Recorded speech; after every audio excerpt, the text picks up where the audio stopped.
Nii, nüüd mikrofon töötab. Osutus küll mikrofoniks.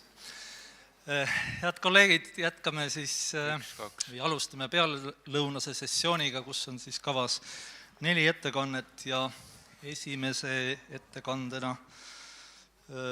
räägib Tanel Alumäe kõnetuvastusest.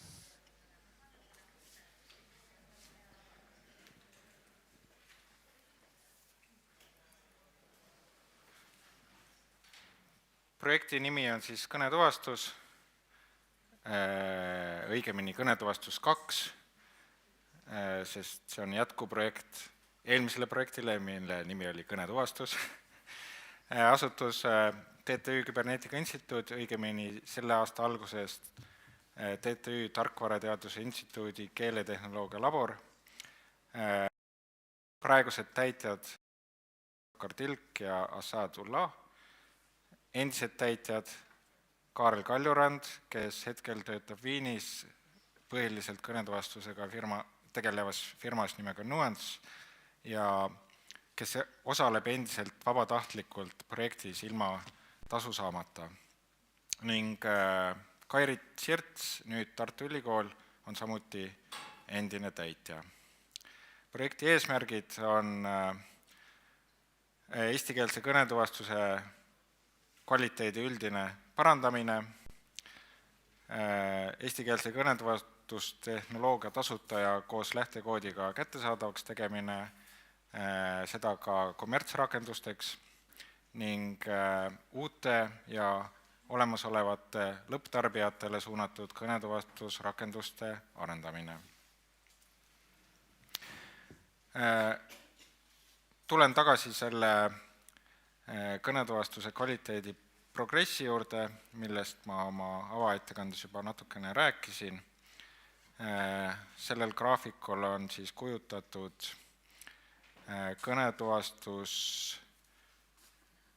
kõnetuvastuse vigade määra kahanemine alates 2010.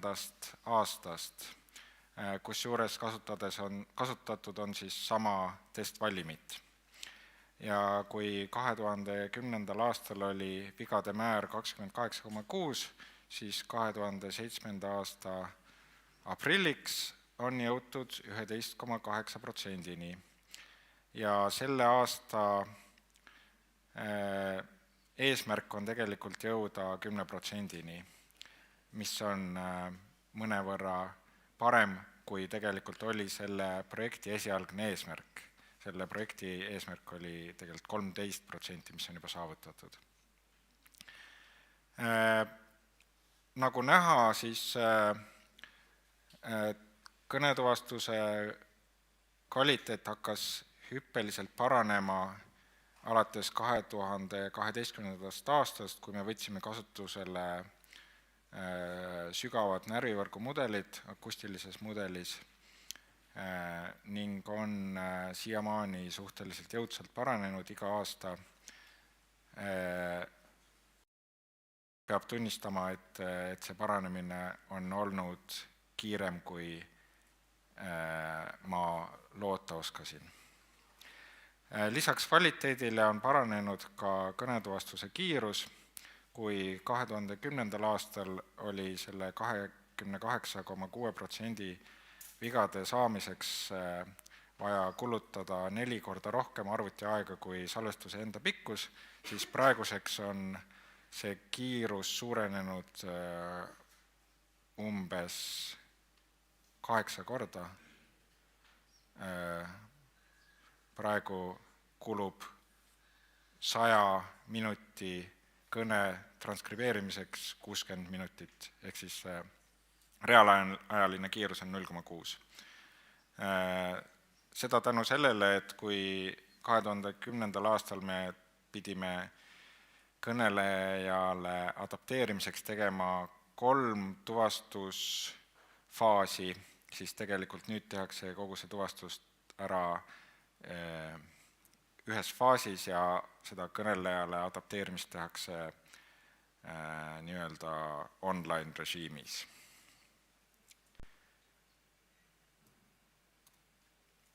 Sellel slaidil on kujutatud vigade protsendi paranemine alates konkreetselt selle projekti algusest rohkema arvu testvalimite lõikes. Lisaks vestlussaadetele me mõõdame pidevalt oma tuvastussüsteemi täpsust ka konverentsikõnede peal, aktuaalse kaamera salvestuste peal ning ka eesti keele spontaanse kõne foneetilise korpuse testvalimi põhjal. Ning nagu näha, on selle projekti algusest kõikide testvalimite lõikesse vigade arv kõvasti kahanenud, seda eriti spontaanse kõne puhul, samuti aktuaalse kaamera puhul.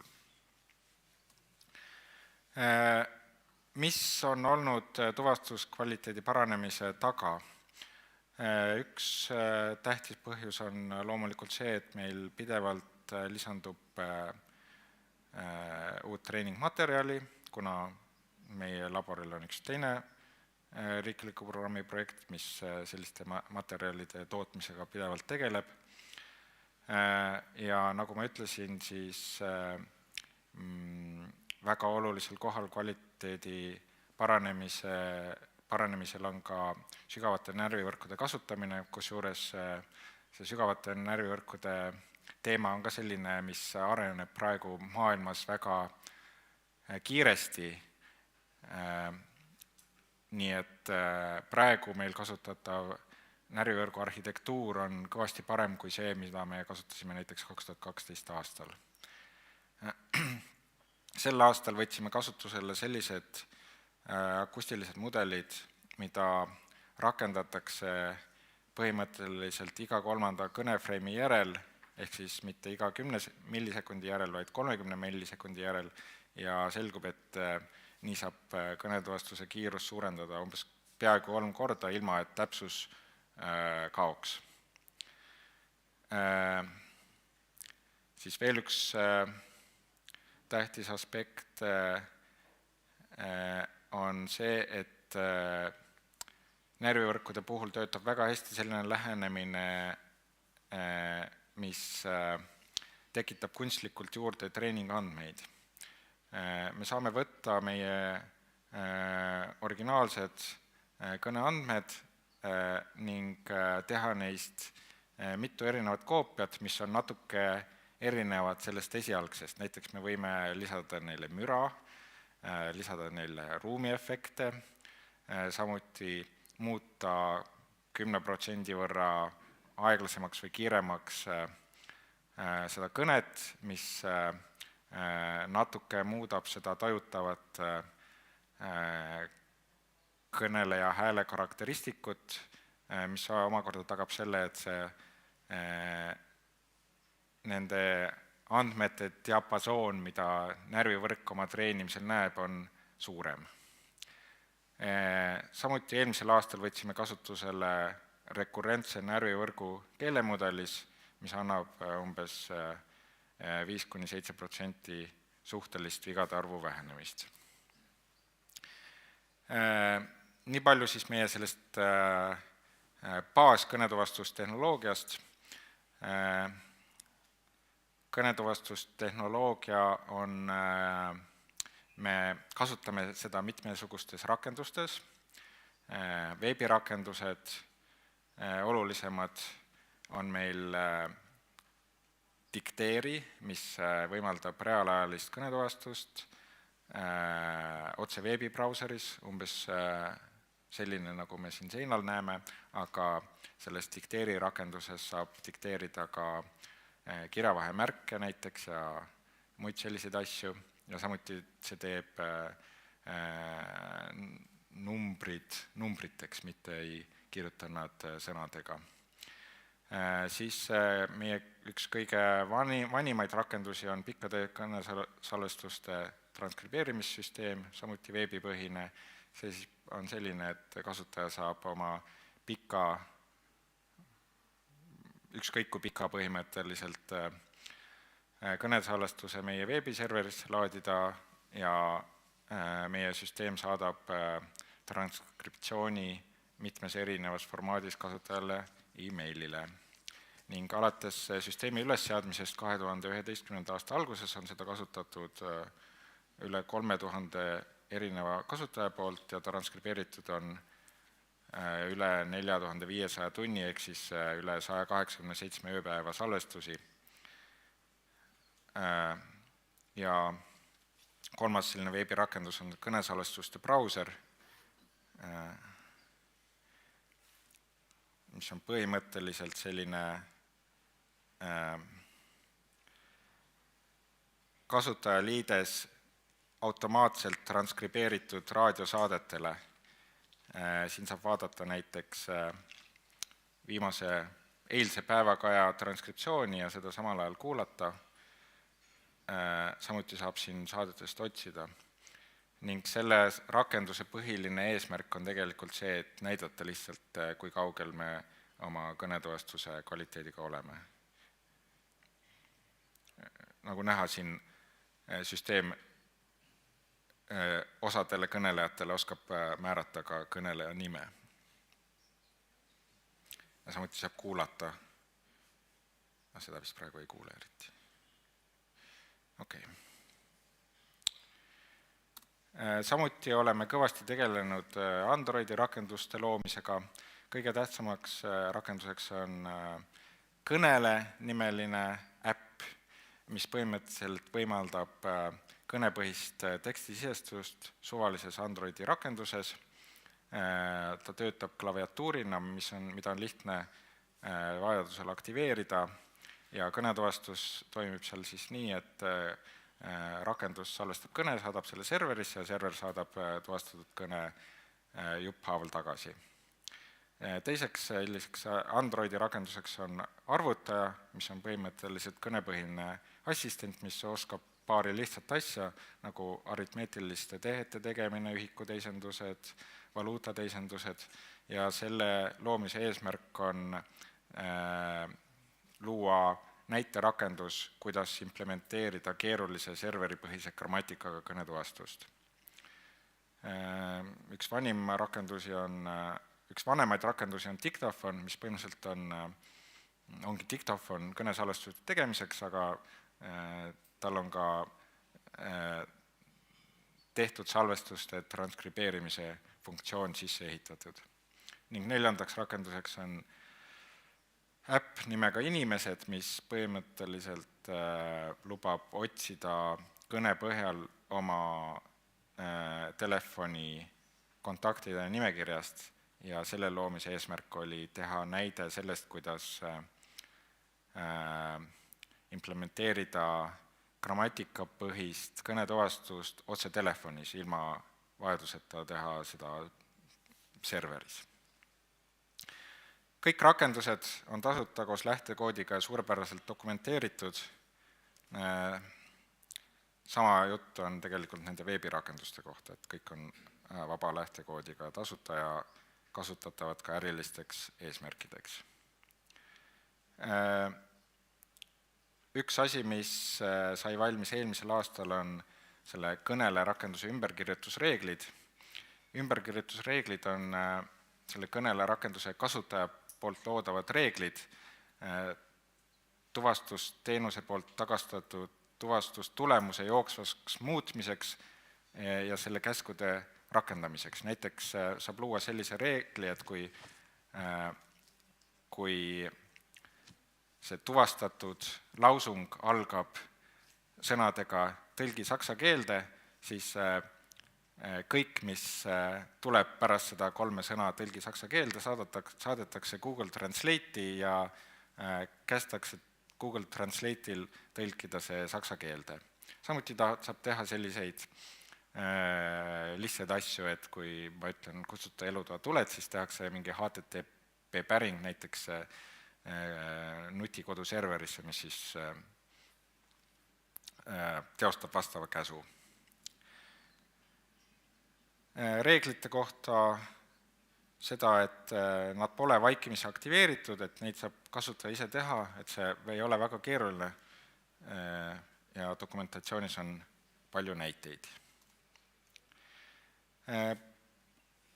Projektil on ka olnud mitmeid väliseid siirdeid, ehk siis selliseid rakendusi, mis on implementeeritud otseselt selle projekti väliselt. Näiteks selle pikkade kõnesalvestuste tuvastussüsteemi on enda süsteemidesse integreerinud mitmed Eesti meediamonitooringu firmad. Koostöös Põhja-Eesti regionaalhaiglaga implementeerisime me kõnetuvastussüsteemi radioloogidele, mis töötab suhteliselt täpselt, vigu on seal umbes 5%. Samuti on suhteliselt populaarne meie see serveri tarkvara, mida kasutab see meie dikteerimissüsteem ja see kõnelerakendus, mis on siis põhiliselt selline wrapper sellele keerulisemale kõnetuvastus-teegile ning näiteks seda peaks kasutama Tilde läti keele dikteerimissüsteem, mis peaks olema kommertsiaalselt saadaval. Samuti on tal palju välismaiseid kasutajad, sealhulgas mitu suurfirmat, minu teada näiteks Snapchat, kuigi ma ei tea, mis nad teevad kõnetuvastusega. Ning samuti oma eesti keele kõnetuvastussüsteemi kogemuse põhjal oleme loonud kõnetuvastussüsteemi leedu keelele ühe Eesti meediamonitooringu tellimusel. Plaanid selleks projekti lõppevaks aastaks on jõuda siis raadiosaadete salvestamisel 10% veamäärani. Üheks konkreetseks selle aasta eesmärgiks on parandada mürase kõne, eriti sellise tüüpilise diktofoniga tehtud kõne tuvastamise kvaliteeti.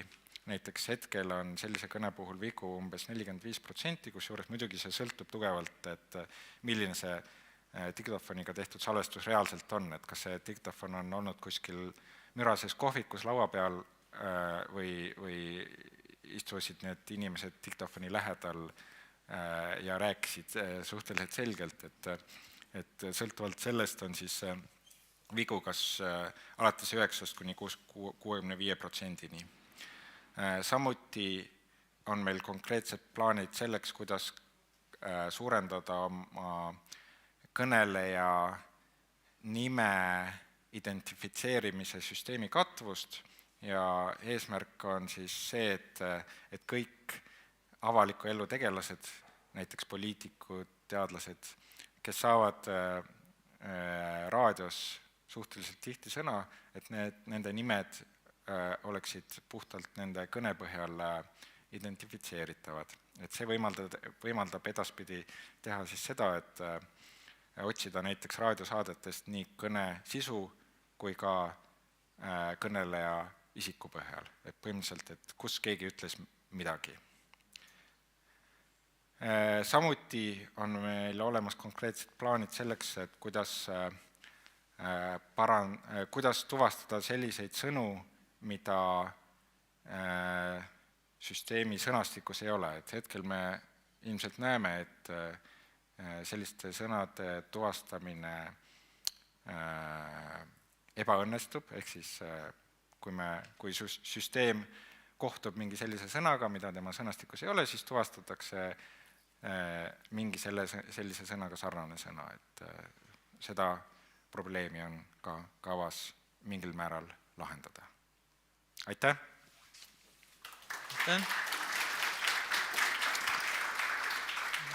No, korraldajad ütlesid, et me võime olla ajaga paindlikud, et siis võtame mõned küsimused ikka ka.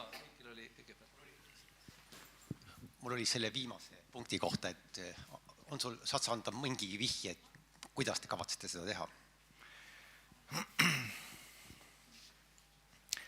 Põhimõtteliselt seda tehakse niimoodi, meil on tegelikult enam-vähem süsteem olemas juba, et tundmatute, esiteks keelemudelis me saame tundmatut sõna juba praegu modelleerida, et me jätame ühe selle keelemudeli sümboli spetsiaalselt tundmatute sõnade jaoks, et kui me keelemudelit treenime ja me kohtame sellist sõna, mida meil sõnastikus ei ole, siis me asendame ta mingi unknown sellise metasõnaga. Ning seejärel selle tundmatute sõnade akustiliseks tuvastamiseks me loome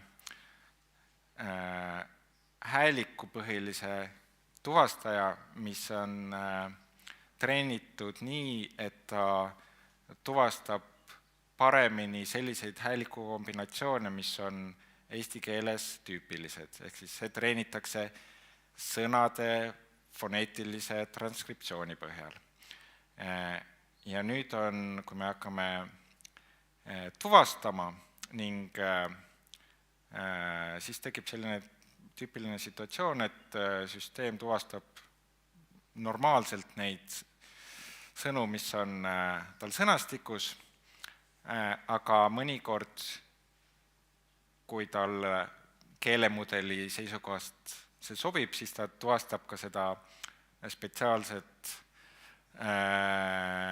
tundmatute sõnade jaoks mõeldud metasümbolit, kus juures me saame sealt tuvastustulemusest hiljem vaadata, millised häälikud sellele tundmatule sõnale seal kõnes vastasid. Ja nende häälikute põhjal me saame jälle leida, milline on tõenäoliselt see sõna.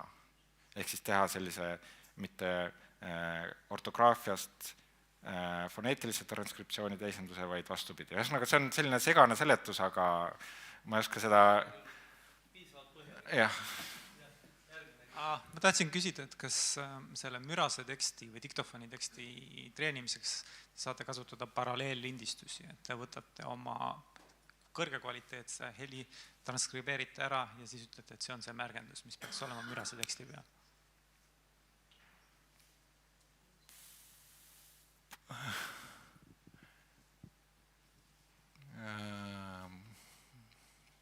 Ma pean natuke mõtlema selle üle. Ilmselt mingil määral saab, aga ma praegu ei oska sellele nagu mõistlikku vastust anda. Küsimus on selles, et kas süsteem on praegu juba nii hea, et sedasid järjest ei teki mingisuguseid nihkeid? Jah, ma pean mõtlema, et räägime selle üle hiljem. Nii, üks küsimus veel.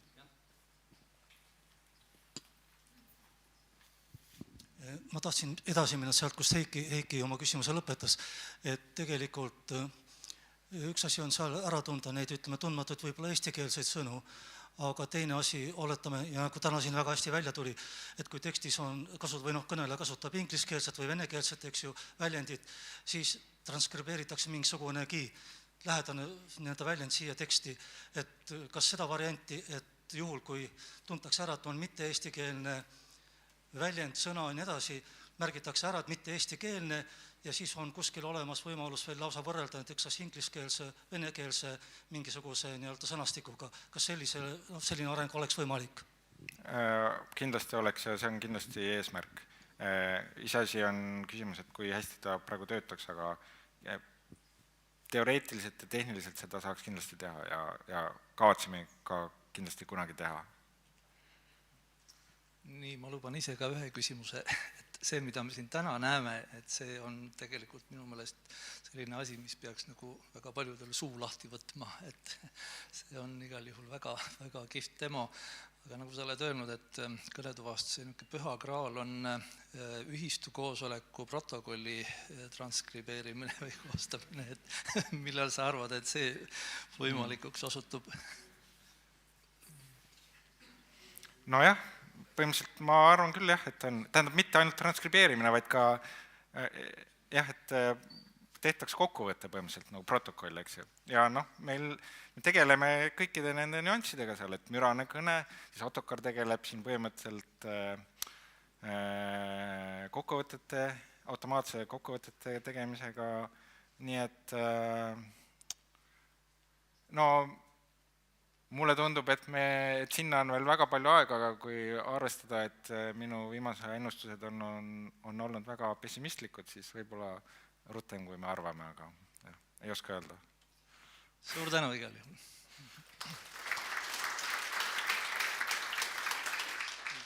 Järgmine ettekanne on siis Sven Laurilt ja teemaks on muutused NLTK teegis.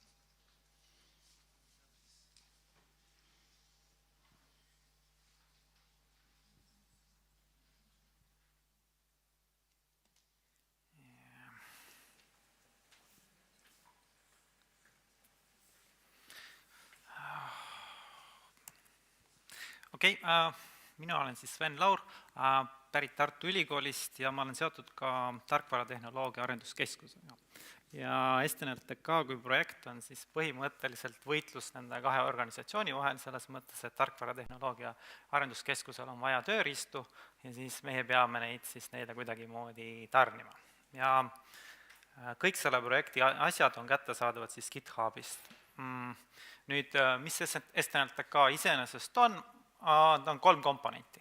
Kui te lähete GitHubi, siis te näete 3 asja. Esiteks te näete baasmoodulit ehk siis STNLTK teeki, mis võimaldab siis praegu teha siis eesti keele jaoks töötlemiseks vajalikke operatsioone, nagu sõnestamist, lausestamist, morfoloogilist ja syntaktilist analüüsi praeguse seisuga ja siis saab teha erilisi märgenduskihte näiteks nimisõnafraasidele, omadussõnafraasidele, ajaväljenditele ja nii edasi. Teiseks, kui te seal veel ringi liigute, siis te näete seal erinevaid rakendusi. Kõige vanem neist on rakendus tekstide klassifitseerimise jaoks. Üks asi, mida te võiksite kasutada, on oluliste märksõnade tuvastamine. See on väga lihtne rakendus, mis võimaldab siis näiteks teksti klassifitseerija jaoks vajalikke sõnu otsida graafiliselt. Ja siis meil on hulk praktilise arendustegevuse ja teadustegevuse käigus tekkinud märgendajaid. Ehk mida võib kasutada, kood on kättesaadav, siis oma enda jaoks vajalike märgendajate tegemiseks. Et seal on märgendajad siis nimeolemite jaoks ja igasuguste muude asjade jaoks. Ja 3. komponent, mis on nagu tekkinud, on siis erinevad testandmestikud, mille abil saaks siis omaenda algoritme nagu mõõta, kui hästi nad töötavad. Nii, pikemalt ma STNLTK-st endast ei räägi, ma räägin pigem sellest, et mis on muutused, sest et eile oli pikk workshop, kus te kõik peaksite teadma, mida saab STNLTK-d teha ja nüüd ma siis hakkan rääkima sellest, et me teeme kõike ümber, nagu alati. Ja meil on selleks mitmed põhjused, aga ma seletan teile ära, mis siis nagu STNLTK taga on. STNLTK taga on siis 3 komponenti. Esiteks on seal üks andmeformaat, mis tulenes sellest, et kui me kunagi projektiga pikka alustasime, olid erinevad komponendid, siis me mõtlesime, et okei, kuidas need komponendid oma infot salvestavad ja hoiavad ja siis me avastasime, et mida vaja on teha, on vaja siis nagu põhimõtteliselt hoida kõike märgenditena. Ehk te võtate teksti, märgite selle vildikaga ära, erinevate värvidega, need on erinevad märgenduselemendid. Nüüd iga märgenduselemendi külge saate te riputada hulga atribuute. Kui te võtate näiteks konkreetselt sõnad, siis te võite sõna külge märkida näiteks, mis sõna ta on, kas ta on nimisõna või verb või mis käändes ta on ja nii edasi. Ja selle andmeliidestuskomponendi küljes ripuvad siis kõik ülejäänud olemasolevad lahendused nagu lausestaja, morfoanalüsaator ehk siis vabamorf ja siis praegu ripub seal küljes ka pindsüntaktiline analüüs ehk VISL. Ja siis me oleme vahepeal teinud ka enda jaoks vajalikke komponente ehk siis mingisuguste konkreetsete fraaside märgendajaid, mida on vaja siis selleks, et eraldada fakte tekstidest ja siis vahendeid fakti eraldamiseks.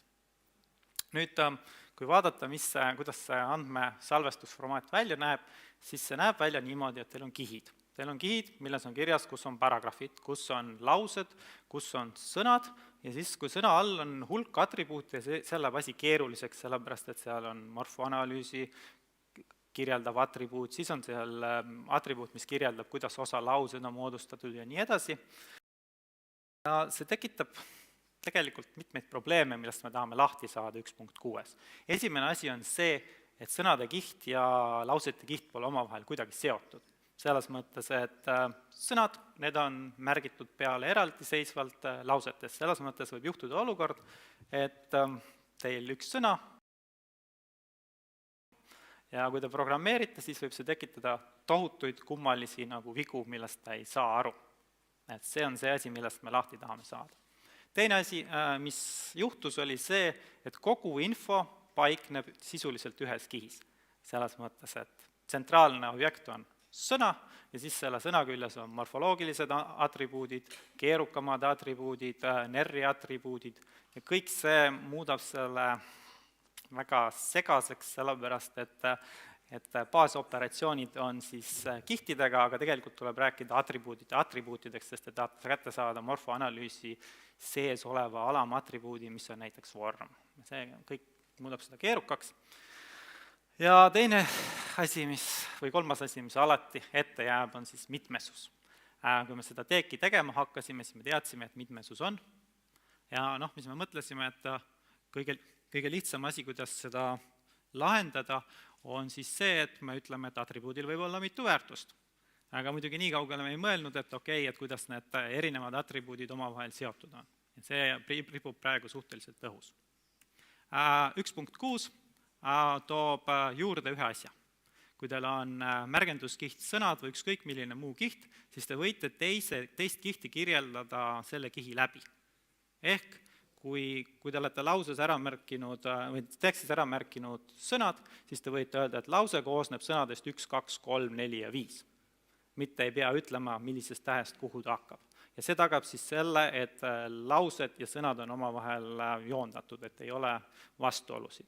Lisaks võimaldab see paremini tükeldada kogu informatsiooni, mis meil sõnade kohta on. Me saame rääkida, mis on sõna normaliseeritud vorm, panna selle eraldi kihti, mis on sõna morfoloogilised vormid, mis on keerukamad vormid, nagu mida on vaja näiteks asesõnad või verbi finiitsed vormid, mida kõike on vaja selleks, et teha pintsütaktilist analüüsi, me saame kõik need ilusasti ära paigutada. Nii, veel me lahendame ära mitmesused, selles mõttes, et kui meil on sõna tee, siis sellel on vähemalt kolm võimalikku tõlgendust, ehk tee on nimisõna, nimetavas, nimisõna omastavas ja siis tee kui verb. Ja igale tõlgendusele vastab mingisugune atribuutide komplekt ja kui me küsime nüüd esimest tõlgendust, siis me saame kätte kõik seotud atribuudid garanteeritult. Kui me vaatame kihti ennast, siis on seal mitu sõna, näiteks tee ja aja, ja siis siin me oleme kokku leppinud, et need märgendused on teineteisest sõltumatud, ehk et antud näite juures on võimalik 4 lemmapaari ehk tee aeg, tee ajama, tegema ja ajama. Et selline printsiip on nüüd juurde tulnud. Ja veel üks asi, et kui meil on mitu erinevat kihti, näiteks morfoloogilisest kihist enamasti tuletatakse siis see, kas sellest infost tuletatakse see, et kas see on nimeolem või mitte, siis me taotluslikult oleme öelnud, et kihid on teineteisest sõltumatud, mis tähendab seda, et kui teil on nimeolemi kihis öeldud, et tee on kas lokatsioon või organisatsioon, siis ei saa tagasi vaadata, et kas lokatsioonile vastab siis tõlgendus tee nimisõnana või tee tegevusvormina. Et see on taotluslik valik, muutaks asja lihtsamaks. Nüüd järgmine asi, mis 1.6 muutub, on siis tekstianalüüsi töövoog. Siiamaani, kui me tegime kõik analüüsid ära, siis me alustasime lausestamisest, tegime sõnestamise, siis tegime morfoanalüüsi, siis tegime hulga teisendusi ja jõudsime sellisele kujule, et me saime sisendi anda siis pintsütaktilise analüüsaatorile VISL ja sellised nagu maksimumanalüüs. Aga see protsess ei toimi hästi. Selles mõttes, et igas etapis tehakse vigu ja see, mida me nüüd sellel aastal tahame saavutada, on, et iga etapi järel on teatavat sorti vigade korrigeerimine. Ja miks see vajalik on? Ma demonstreerin selle näitega. Me võtsime ette koondkorpuse, tegime läbi süntaksi analüüsi töövoo ja tuvastasime, et eesti keeles on üle 10 000 asesõna. See oli nagu kummaline meie jaoks, me hakkasime vaatama, et no mis siis nagu häda on, siis me tuvastasime, et vead on tulenevad põhimõtteliselt 3 tüüpi nagu ootamatused on. Esimene ootamatus on see, et vahetevahel on sõna valesti kirjutatud, et seal on sidekriipse sees, mis ajab siis edasise analüüsisammud segadusse. Ja seda tuleb siis ära lahendada normaliseerimisega enne morfoanalüüsi, seda on võimalik ära lahendada, sellega on võimalik eemaldada näiteks sidekriipsud, kokutamine ja veel mingisugused asjad, mis muudavad siis teksti analüüsimise kergemaks. Nüüd teine asi, mida ei saa sellega ära lahendada, on see, et vaba morf ei oska mõningaid asju teha. Selles mõttes, et ta ei oska kirjapilti 1203 sellest aru saada, et see ei ole 1203 meie. Vähemalt siis, kui kõik lipud on sisse pandud, et sa ütled, et ennusta nii palju, kui tahad, siis ta ütleb valesid vorme. Et selle jaoks on tarvis siis eraldi teha siis see järelkontroll osa. Ja lisaks sellele on tegelikult eesti keeles tõepoolest rohkem asesõnu, kui võiks oodata, selles mõttes, et kes teab mis, kui natuke järele mõelda, ongi asesõna. Aga me tahame kõiki neid asju nagu korralikult fikseerida. Ja miks me seda kõike teeme, on lootus selles, et siis me saame taaskasutatavad komponendid, et kui te saate uue korpuse, siis te saate nagu pühendada rohkem nagu sellele, mis on selles korpuses spetsiifiliselt imelikku, et seda kontrollida. Nii. Okei. Ja siis on kolmas asi, millega me tahame lõpuni jõuda. See on tulenev otseselt siis minu enda huvidest ehk siis faktieralduselt. Ja asi, mis on näiliselt on faktieraldus lihtne. Selles mõttes, et me peame kirjeldama hulga fraase, kuidas fraase tavaliselt kirjeldatakse grammatikaga. Kui natukene järele mõelda, siis see grammatika ei pea olema kestev keeruline, piisab lõplikust grammatikast, seal ei ole rekursiooni, kõik see kukub välja, see on väga lihtne. Ainuke asi, mis selle kõik keeruliseks teeb, on see, et alumine osa analüüsist ei ole lihtne. Selles mõttes, et tavalisel juhul, kui vaadatakse parsimist, siis eeldatakse, et need all olevad sõned on üheselt määratud. Aga antud näite puhul see niimoodi ei ole, selles mõttes, et kui teil on lause pulss neljapäeval, 14, 13, 56 lööki, siis neljapäev on arusaadav, et see on ajaline määrus. 14, 30, 56 on üsna tüüpiline viis, kuidas kirjeldatakse kellaaega. Samas on sellel võimalik alternatiivne tõlgendus, mis on siis see, et 14, 13 on kellaaeg ja 56 on lihtsalt number.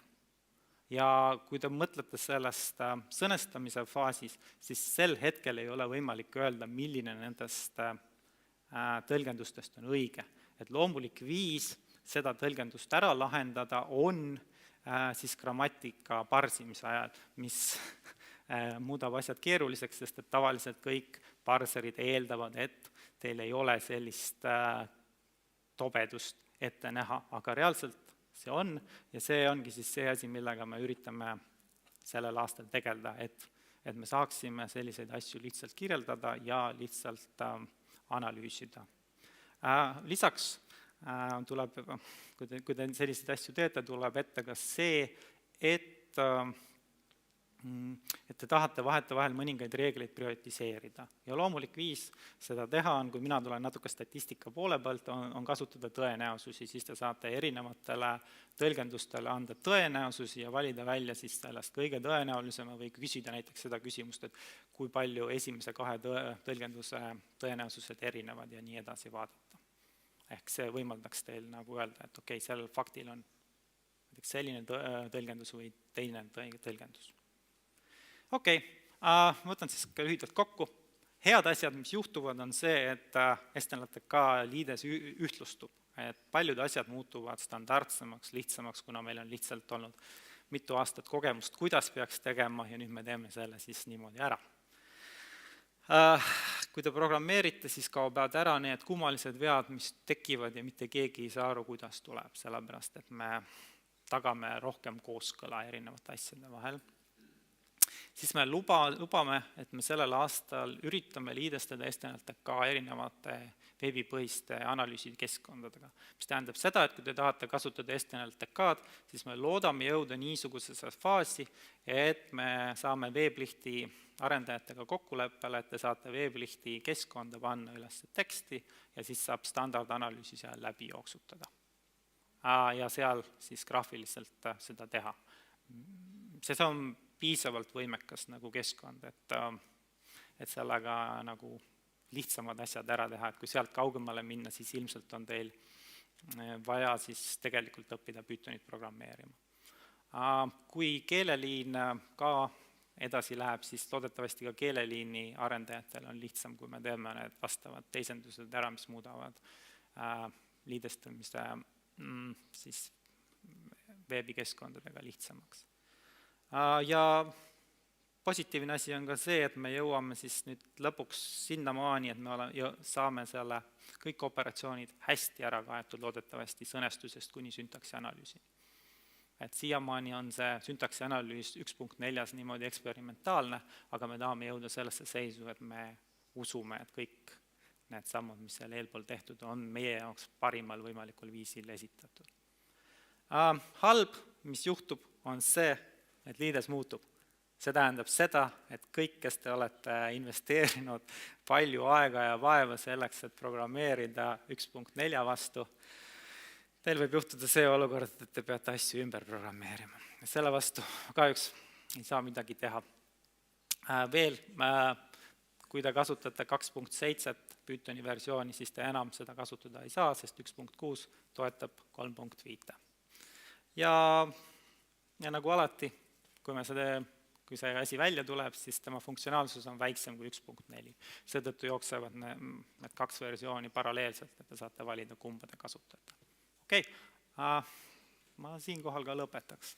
Üks asi on väga oluline asi, ma tahaks tänada kõiki inimesi, kes STNLTK arendusega on tegelenud. Siin on üles loetud 6 kõige rohkem nagu koodi kirjutanud programmeerijat ning siis Tartu Ülikooli keeletehnoloogia kabinet, millesse ma vahetevahel sisse eksin keerukate küsimustega ja vahetevahel sealt nõu saan. Et ma tahaks nagu tänada Heiki-Jaani ja Kadrit ja Tarmot kannatlikkuse eest mulle asju seletamast.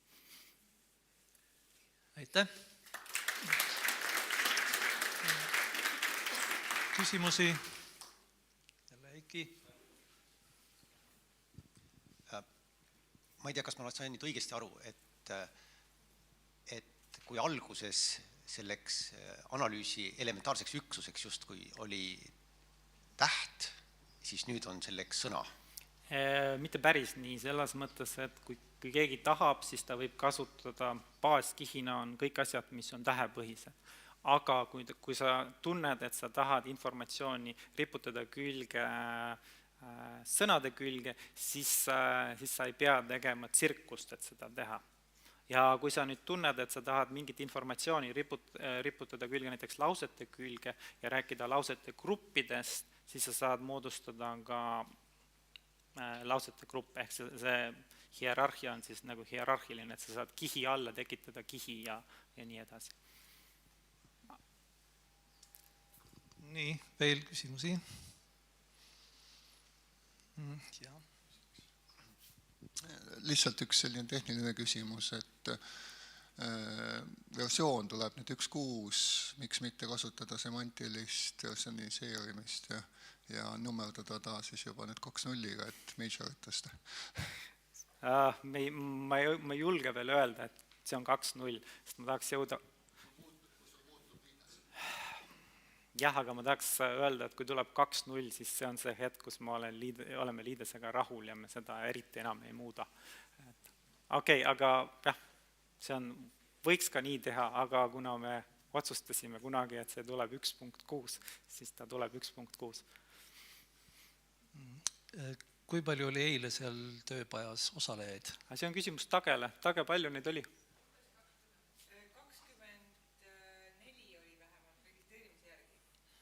Aha.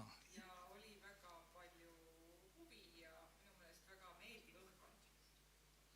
Ja seda kasutajate arvu te saate ka jälgida nagu siis kuidagi, et palju on laetud või et on nagu huvi kasv kogu aeg? No me loodame, et ikka kasvab, vähemalt me saame GitHubi erinevaid kommentaare erinevate probleemidega. Et meie jaoks ongi nagu väga oluline on see, et kui te jääte millegiga hätta, siis te võtate meiega ühendust. Me oleme üritanud selle STNLTK kasutamist muuta niivõrd lihtsaks kui võimalik, aga et sellel on nagu see üks raske komponent, mis on siis vabamorfi kompileerimine, et selleks, et seda vältida, siis kui GitHubi kasutada Anaconda keskkonnas on see, STNLK-d kasutada Anaconda keskkonnas on see lihtne, et siis tulevad kõik asjad binaarselt kohale ja siis ei ole vaja installimisega vaevat näha. Aga me ei ole nagu väga täpselt monitoorinud, palju inimesi kasutavad seda. Aga nagu sa nägid, vähemalt 2 projekti kasutavad seda, siis Peep Küngas ja Teksta kasutab ka seda. Nii, aitäh! Ja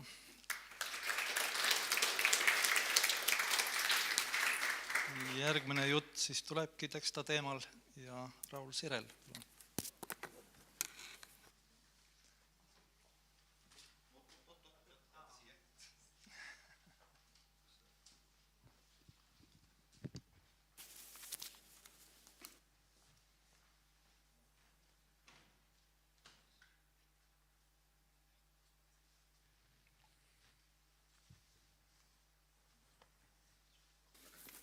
Kopp, on kuulda.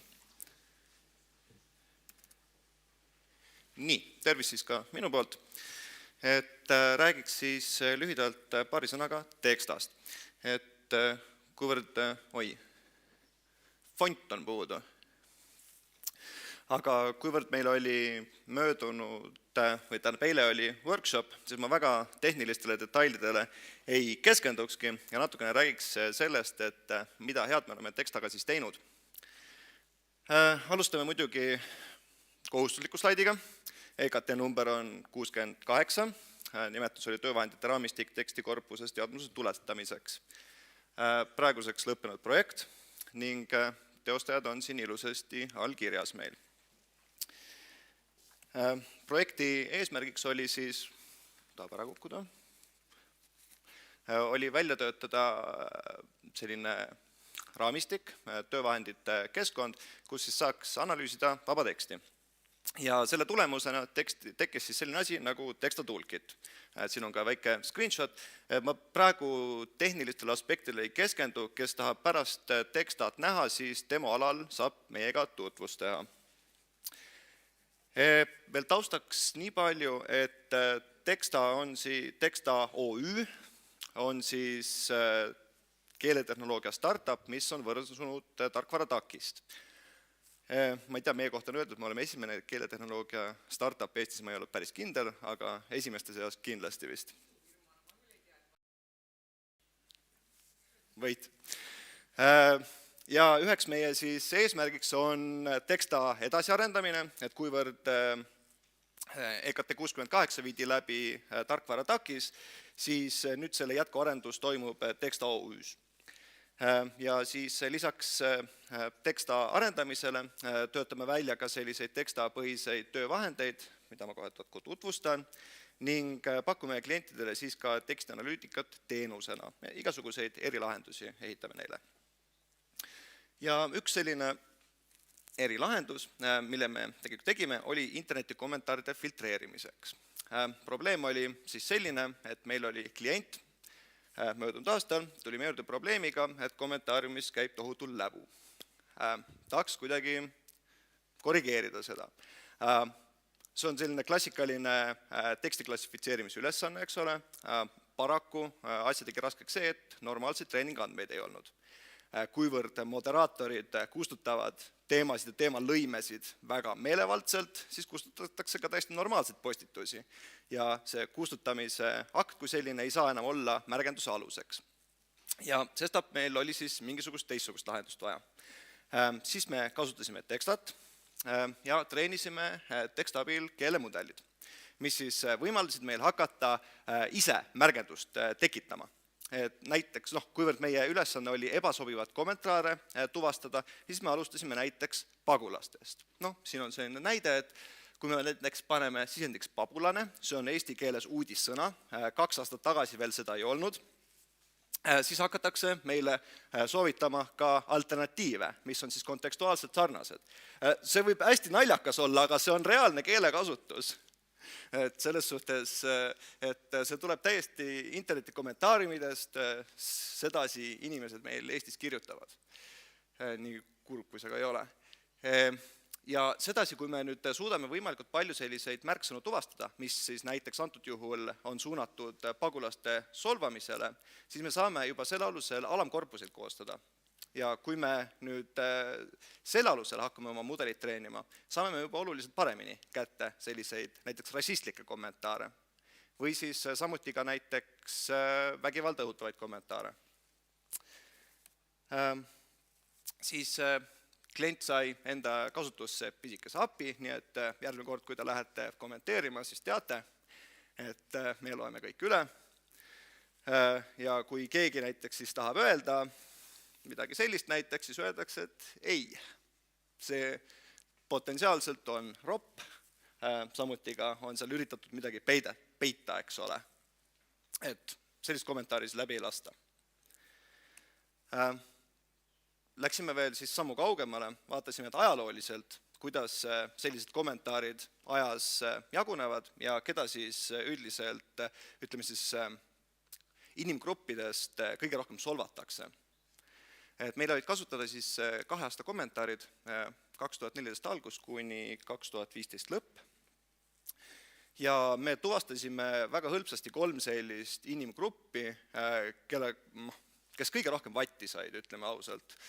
9 olid vene rahvusest inimesed, see teema oli hästi popp Krimmi kriisi ajal, me näeme seal 2014 märts oli see teema hästi popp, siis solvati venelasi kõige rohkem.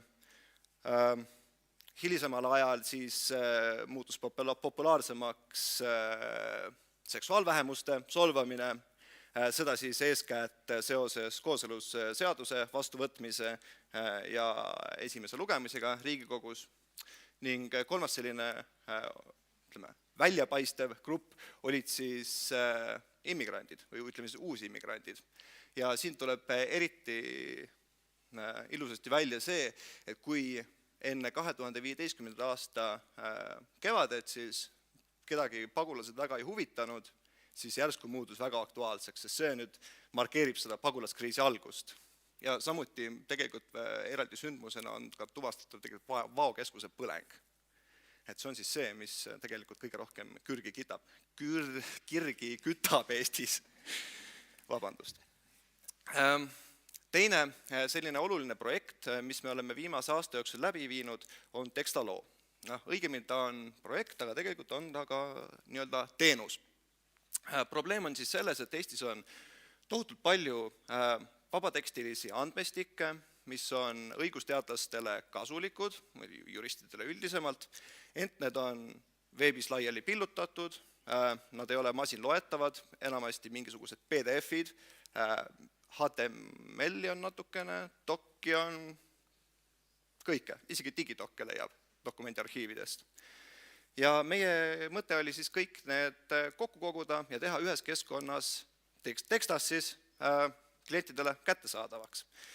Hetkel oleme siis siia koondanud 6 andmestikku, et meil on Eesti Riigikohtu lahendid, siis meil on Eesti madalamate kohtuastmete lahendid, mis on avaldatud siis Riigiteatajas, meil on Tarbijakaitsekomisjoni otsused, ühtlasi ka riigihangete vaidlustused ning siis Euroopa Liidu lahendid.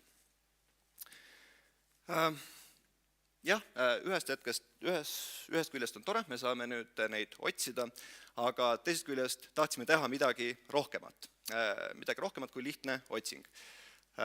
Okei, siin on jälle selle fondiga meie probleem. Siis selleks, et teha seda otsingut nutikamaks, kasutasime STNLTK-d, STNLTK informatsiooni ekstraheerimise moodulit täpsemini ja tuvastasime dokumendist sektsioonid. Kohtulahend on hästi range struktuuriga, seal on resolutsioon, kus siis kirjeldatakse seda, mis oli siis selle kohtukaasuse tulem, seal on näiteks kohtu seisukoht, kus siis kohus selgitab, miks ta sellise otsuseni jõudis ja nii edasi. Ning samuti on tekstis tohutult palju fakte. Näiteks kui tegemist on kriminaalasjaga, kas inimene tunnistati süüdi või süütuks, kui kohtu poole on mingisugune tsiviilhagi saadetud, siis me saame vaadata, kas see hagi rahuldati või ei rahuldatud, kas mõisteti raha välja. Nüüd me ei ole küll seda tekstaloosse pannud, ent me oleme teinud koostöös Register OÜ-ga veel ühe projekti, kus me oleme eraldanud ka lisaks karistusmäärad ja kõik summad. Ehk siis me saame vaadata, kes kohtunikest kõige rangemad on, näiteks joobes juhtimise eest. Joobes juhtimine ongi kohe ka teemaks. Et me mõtlesime lisaks siis niisama otsingute või siis otsingukeskkonna avalikustamisele, tahtsime ka teha sellist näidisanalüüse, et mida kõike saab puhtalt teksti pealt teha.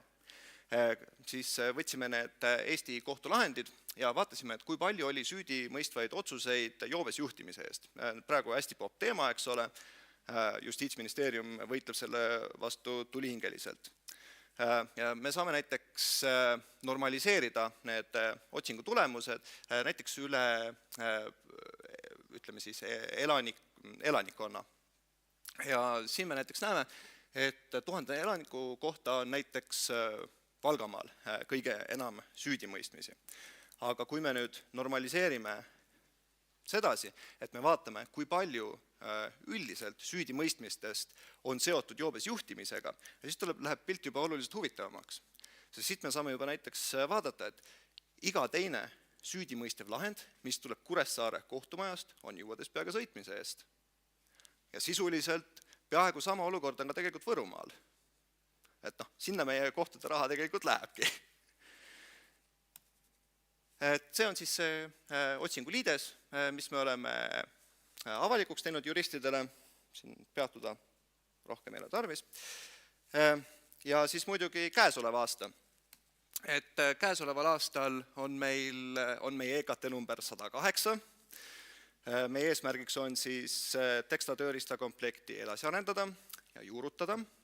Ja selle käigus on meie ülesandeks kahtlemata muuta teksta installeerimine ja liidestamine siis oluliselt kasutajasõbralikumaks. Ja ühtlasi plaanime siis ka üht-teist funktsionaalsust juurde panna. Aga tänan! Aitäh! Nii, nüüd on meil piisavalt aega küsimusteks. Ja. Eiki alustab. Mul on teile küsimus. See sõnade pilv, mis algus vaatasid, eks ole, et kus näidissõnaks oli pabulane. Esiteks, et kuidas sa selle peale tulid, et just nimelt see võtta, ja teiseks, et kas on mingi vahe, et millise sa võtad näidissõnaks, millest sa siis need sünonüümid leiad? Et kas sa saad sama ilusat pilve, kui sa võtad esimeseks või võtad näidissõnaks näiteks moslem? Üldiselt paistist tulevat sedasi küll, et sellega ma olen selle pabulase lihtsalt pannud selleks ja see on nii hea näide. Aga üldiselt jah, et kui panna näiteks moslem või lihtsalt pagulane, et need samad sõnad tulevad siiski välja, et kui me piisavalt palju neid sarnaseid sõnu läbi analüüsime või läbi vaatame, et siis üldiselt see tuumik on ikkagi sama. Nii, veel küsimusi? Sven tahab midagi? Jaa.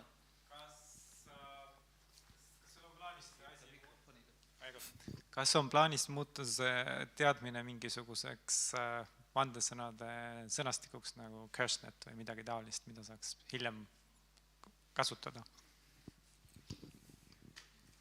Why not? Plaani kui sellist ei ole, aga... See oli vist hea idee. Ma ei kujuta ette, kas keeleteadlastel oleks soovi sellise asja järele vaadata, kuidas eestlased ropendavad? Ma tean, et keeleõppe tarkvara tegijad, kes kasutavad tekstikorpust selleks, et näidislausid võtta, et neil on olemas selline ebasobivate sõnade sõnastik. Et sa ei taha, eks ole, et sinu näidislauses oleks mõned nendest sõnadest sees. Nii et nende käest saab mingisuguse muu materjali ja see ilmselt on jah, mingi koostööprojekt. See kõlab huvitavalt, jah. Nii, kuidas Teksa tööpaja eile läks, palju seal oli huvilisi? Kui palju meil oli? Ka 24 ringis. Ja, no asjad kippusid katki minema, nagu nad ikka sellistes olukordades lähevad, aga üldiselt ma arvan, meil läks päris hästi. Tore kuulda.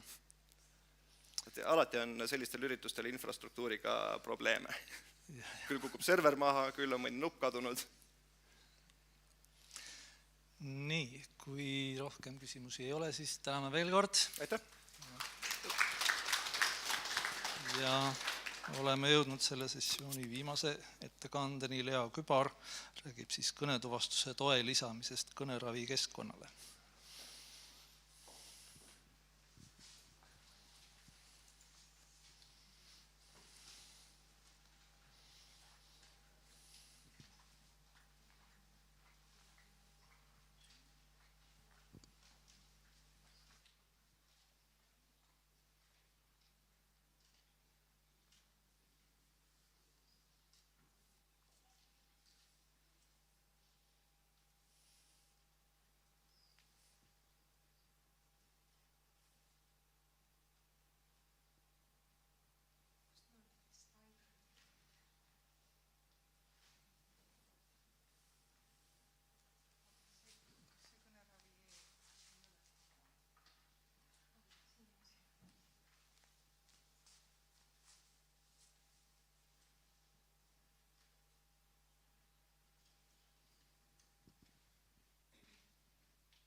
Nüüd viimase sellise esinejana on natuke lihtsam teema ja siis vastukaaluks meestele, kes on eelnevalt esinenud. Ma ei ole nüüd ise ka lingvist ega tehnoloog, vaid kliiniline logopeed ja räägin sellisest tehnilisest teemast küll nagu praktilise mätta otsast, et kuidas me oleme sellega seotud. Teemaks on kõnetuvastuse toe lisamine kõneravi e-keskkonnale ja individualiseeritud kõnetreeningut toetavate mallide loomine. No selline pikk teema, aga läheme siit kohe edasi. Et kõigepealt, et meil on selline kodulehekülg või platvorm kõneravi.ee, millega me alustasime 2013. aastal. Ja selle eesmärgiks on nüüd kõnepuudega inimestel õppida rääkima, kõnest aru saama, kirjutama ja lugema. Ja mina mina olen nagu kõneterapeut ja ma ise nagu leidsin oma praktilise töö käigus, et selline asi on hädasti vajalik. Et lihtsalt laste puhul on teatud vahendeid nagu päris palju olemas, aga just täiskasvanud inimesega, kellel on kõnekahjustus, kõnekaotus, näiteks afaasia tagajärjel, siis on seda kõnet jälle, eestikeelset kõnet väga raske õppida selgeks. Ja sellest lähtuvalt siis mõned aastad tagasi ma võtsingi ühendust OÜ Kognusega, kes tegeles tollel hetkel neuropsühholoogidega ühe platvormi kallal ja nemad olid huvitatud siis tegema logopeedidega koostööd, et tegime logopeedidega sellise 6-liikmelise meeskonna ja alustasime koostööd, et siis oli selline algus. Ja siis hiljem me oleme nagu näinud, et meil on 2 osapoolt, et üks on nagu see Kognus tehnoloogiafirma ja meie logopeedidena lihtsalt praktiseerivad logopeedid, kes tehnoloogiast niivõrd nagu ei tea, et siis meil on selline tõlk või vahelüli on nüüd tervishoiutehnoloog, kes teeb meile nagu tehnoloogide ja progejate keele arusaadavaks ja samamoodi ta mõistab nagu seda meditsiinilisemat sõnavaraga paremini, et teha tehnoloogidele selgemaks. Alguses esimestel aastatel oli meil sellega päris suured nagu raskused, ma oleks nagu erinevat keelt täiesti rääkinud. Kõneravi e-platvorm on kasulik logopeedile just eelkõige sellepärast, et võimaldab koostada teraapiaplaane, võimaldab jälgida siis kliendi tulemuslikkust ka distantsilt, et logopeed oma kabinetis saab näha, mida klient kodus teeb, dokumenteerib kõik automaatselt ja võimaldab luua individuaalselt selliseid harjutusi ja plaane ja harjutusi. Ja tegelikult seda keskkonda saab kasutada ükskõik kes, et ta ei pea olema nagu mingi logopeedi juures konkreetselt käima, kellel on vajadus kõnet taastada, on küllalt neid, kes ei julgegi minna logopeedi juurde või ei ole võimalust, elab kuskil ääremaal näiteks, võimaldab kasutamist ka neil, kellel pole võimalik logopeedi juurde minna, annab kohest tagasisidet ja motiveerib klienti korduvalt harjutama. Nüüd seda vaadates tekibki nagu küsimus, et milleks minna logopeedi juurde, siis kõne taastamine ja kõne õppimine ei ole nagu sama, mis keele õppimine, eesti keele õppimine. Et mina nagu näen oma töös ja tean, et hästi oluline on kõnet väga nagu selgelt hinnata, diagnoosida, sellest lähtuvalt saab neid harjutusi valida kõige täpsemalt ja see edu on nagu kõige kiirem. Et seal võib olla täiesti niimoodi, et need sõnavara võib olla ja siis näiteks ei suuda inimene lauseid teha või ei suuda kõnest aru saada, aga võib ka vastupidi olla, et sõnavara kasutab, nagu me kasutame sellist väljendit, sõnasalat ja ta kasutab suvalisi sõnu, et täita lauseid, et need kõnekahjustus võib olla nagu väga-väga erinev, et sellest lähtuvalt on see logopeed ikkagi omal kohal ja salvestab siis tulemused automaatselt. Et selle kõneravi platvormi kasutamine käib siis nii, et logopeed tutvustab harjutusi kliendile, soovitab kliendile ja räägitakse läbi, et miks just need harjutused. Logopeed hindab, kuidas seda teraapiaplaani täitmist ja hindab nagu arengut ka, et see tehnoloogia võimaldab kõike seda nagu vaadata, et seal tulemused salvestuvad kenasti ja logopeedil on ka näha. Nüüd kliendiga, klient, mida ta ise teeb, saab parooliga sisse ja võib harjutada. Ja üldiselt on, kui ta ise harjutab, siis kahju ei tee, aga ei pruugi ka kasu teha, nii nagu nende asjadega on. Et ja saab küll ise raskusastet valida, aga klient võib jääda harjutama neid harjutusi, mis on lihtsalt toredad ja ta saab sellega hakkama, aga ta nagu keerulisemate harjutustega ei julge hakata harjutama. Ja nüüd, kui te teate, et keelt on õppida hea, kui on mingi äpp või rakendus arvutis, siis samamoodi on tegelikult kõnekahjustuse ja kõne arenguprobleemidega inimestel on nagu see arvutis harjutamine on ikkagi hoopis midagi muud, mis kuskilt raamatust, sest kui on juba ajukahjustus, siis need sellised seoste tekkimine on oluliselt pikaaegsem ja keerulisem protsess ja mina oma töös näen, et tänu sellele kõneravi EE-le on meil küllalt palju selliseid nii-öelda kõnekahjustusega sõltlasi, kes nagu harjutavad ja harjutavad, mida nad eelnevalt nagu ei olnud suutelised tegema, sest kui on õpik käes, siis nad seda ei võtnudki kätte või tööleht. Ja tavapärane ennem seda keskkonna kasutamist oli meil selline, et klient eelmine õhtu täitis selle töölehe ära ja tuli, siis andsin uued kodused tööd ja eelmine õhtu tehti neid. Nüüd, kui seda rakendust kasutatakse, siis on see ikkagi igapäevaseks läinud ja kui mina teen teraapiaplaani, siis ikkagi paljud kasutavad rohkem, kui teraapiaplaanis on ette nähtud, et seda saabki teha nii, et ei ole, et nagu logopeed piirab harjutamist.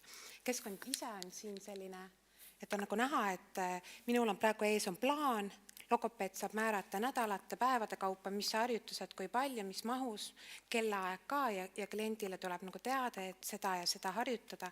Et laste puhul samamoodi, et see ei ole ainult nagu täiskasvanute puhul, on ikkagi see motivatsioon ja mida ma pidin harjutama, läheb meelest ära, mälu on nagu nõrk, et on hästi hea, et kõik on plaanis. Samamoodi saab valida need harjutused ja siis on seal viimane tabel on tegelikult tulemused, aga meil on see demo, kus nagu täpsemalt näeb seda keskkonda. Nii, ja sellest lähtuvalt me tegime analüüsi sellise 2 aasta kasutamise kohta ja siis vaatasime, et mida me peaks nagu lisama, et see keskkond saaks paremaks. Ja üks punkt, mis meil nüüd selles eelmise aasta projektis oligi, et oleks vaja kõnetuvastuse tuge lisada, et sellest me nüüd kuulsime ka paar ettekannet tagasi, et meie nagu selline idee ja mõte oli selleks, et kui me teatud testharjutustega logopeed nagu nägi, et kas ta valis selle või teise vastuse, oli nagu näha, et õige vale, aga kui ta pidi sõnu piltide järgi hääldama, siis tegelikult logopeed ei saanud tagasisidet, kas see oli õige või vale. Et kõnetuvastus annaks siis nagu võimaluse seda tagasisidet saada. Teine oli, et täiendada harjutustikku, sest harjutusi kogu aeg tundub logopeedile, et ikkagi vähe ja vähe, sest kõnediagnoosi on hästi palju erinevaid ja neid kõne, komponente, mis on puudu, on ka erinevaid. Ja alguses oli meil töö nii, et logopeedid arutasid ja leidsid, et sellist harjutust on vaja ja siis me andsime nendele progejatele teada, et meil on sellist harjutust vaja, aga tegelikult on need meie soovid olid nagu suhteliselt nagu ega me ei kujutanud ka ette, et kuivõrd tehniliselt raske on seda ja teist harjutust nüüd valmis saada, et siis nüüd uue projekti raames ei pea enam progejad tegema üksikharjutusi, vaid loodi sellised mallid, mille põhjal nüüd logopeedid saavad ise luua nii palju uusi harjutusi, kui fantaasia ja vajadus on. Projekti põhieesmärk oli siis kõnetuvastustehnoloogial põhinev abivahend, kaasaegne töövahend logopeedidele. Ja siis, et see kaasaegne töövahend logopeedidele tähendab võimalust luua patsientidele sobivaid ja personaliseeritud harjutusprogramme. Et me räägime tegelikult nüüd suurusjärgust, et kellel ei ole kokkupuuteid logopeedidega, et logopeede võib-olla hinnanguliselt on Eestis 600. See siis võib arvata, et kui palju on neid kõnepuudega inimesi, et ütleme, et kui on kõnekahjustust, afaasiat, tabab aastas kuskil 800-900 inimest, suurel osal see kõnekahjustus küll taandub, aga ikkagi on kuskil 3-4 tuhat kõnekahjustusega inimest Eestis, et see ei ole nagu selline väga väike grupp ja see kõne ei tule tagasi, kui sellega ei tegele, vaid need inimesed võib-olla jäävadki tööst kõrvale ja kõigest muust elust ka, kui seda kõnet ei aidata. Nüüd, projekti alaeesmärk oli kõnetuvastuse integreerimine. Nii nagu ma rääkisin, et saaks selle soorituse täpsuse kohta infot. Meil nüüd paarile harjutusele on integreeritud see kõnetuvastus ja me proovisime esialgu nagu üksiksõnaga, et kuidas see toimib. Et kui on pilt, siis klient nagu hääldab seda sõna ja et kas ta saab nagu tagasisidet, siis tegelikult nüüd praktiline harjutamine näitas seda, et kui on kõnepuudega inimene, siis ei toimi nii hästi, nagu me ikkagi lootsime, et kuna neid ka hääldus- ja kõnehäireid on väga palju erinevaid, siis on see arenduses, et see toimis normilähedase häälduse puhul, küll mitte niivõrd hästi hääldushäirete ja teiste kõnepuuete puhul. Nüüd teine alaeesmärk sai meil kõige täpsemalt ja paremini täidetud, et saime tehtud erinevad harjutusmallid, millega nüüd kõik Eesti logopeedid, kes selle platvormiga liituvad, saavad hakata tegema kodus väga lihtsalt harjutusprogramme või mitte koduselt, vaid ikka töökohas ja siis, et siis vähendada neid eesti keele taastamise ja arendamise probleeme.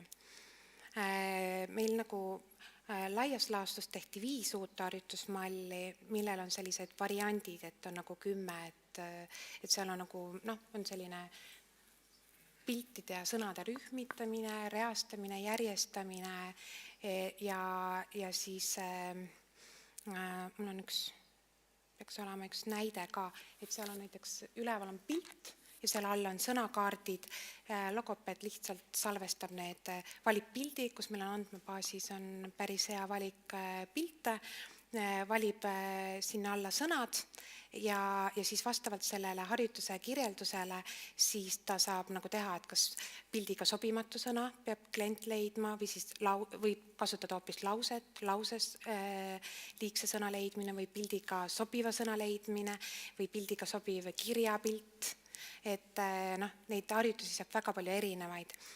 Samamoodi saab teha, logopeed saab siis sisestada kohe kirjelduse.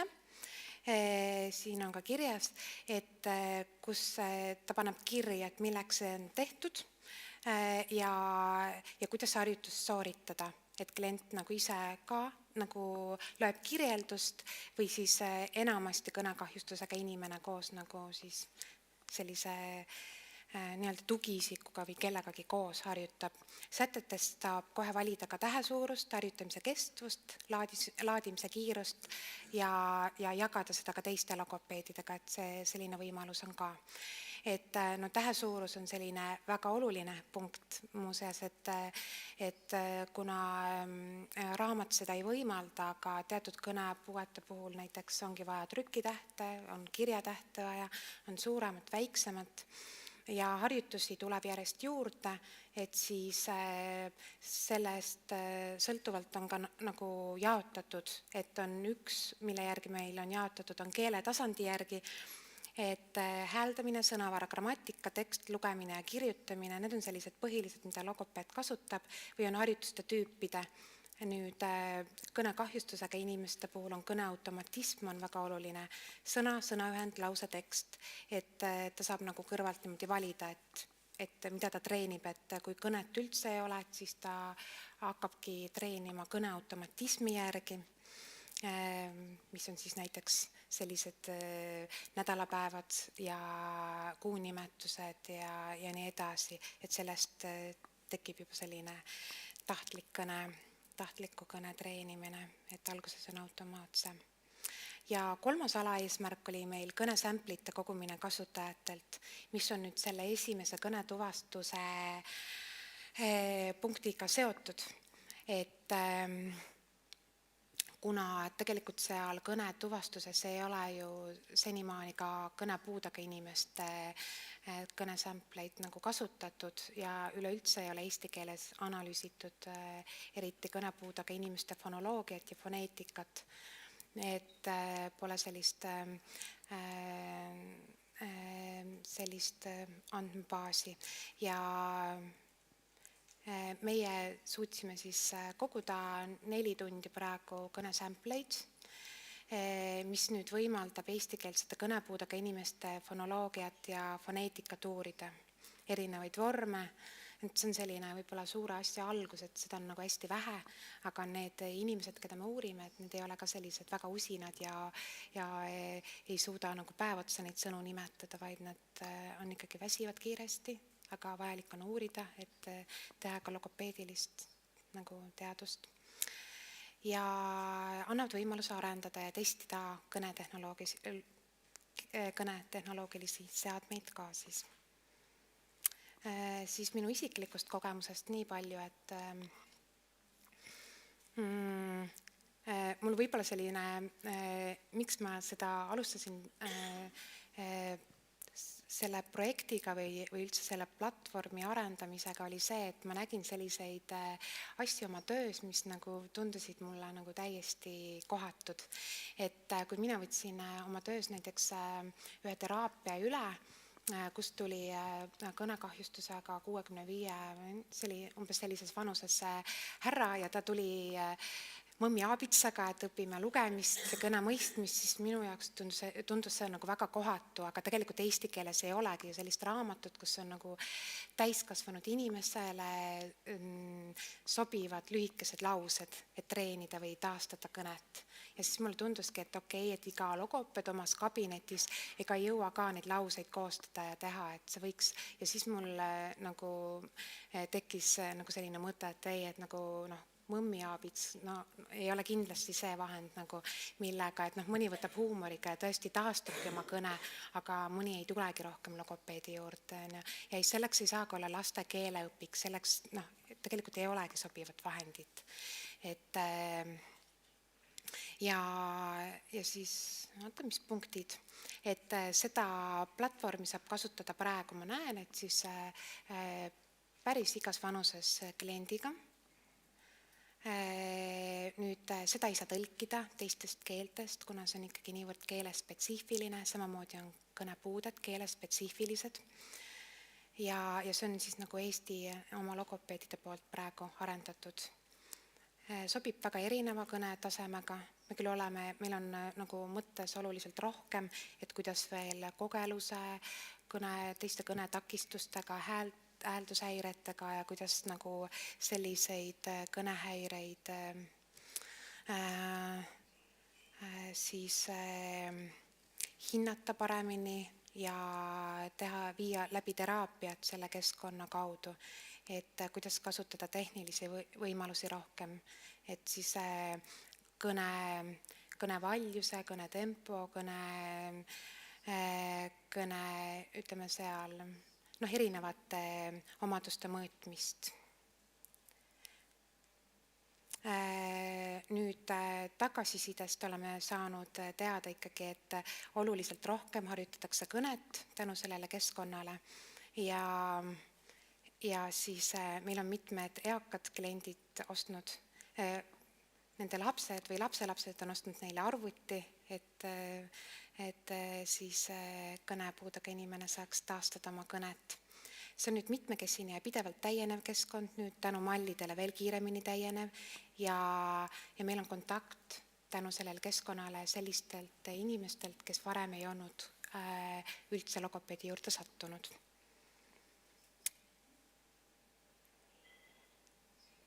Nii, see on nüüd kõik. Aitäh!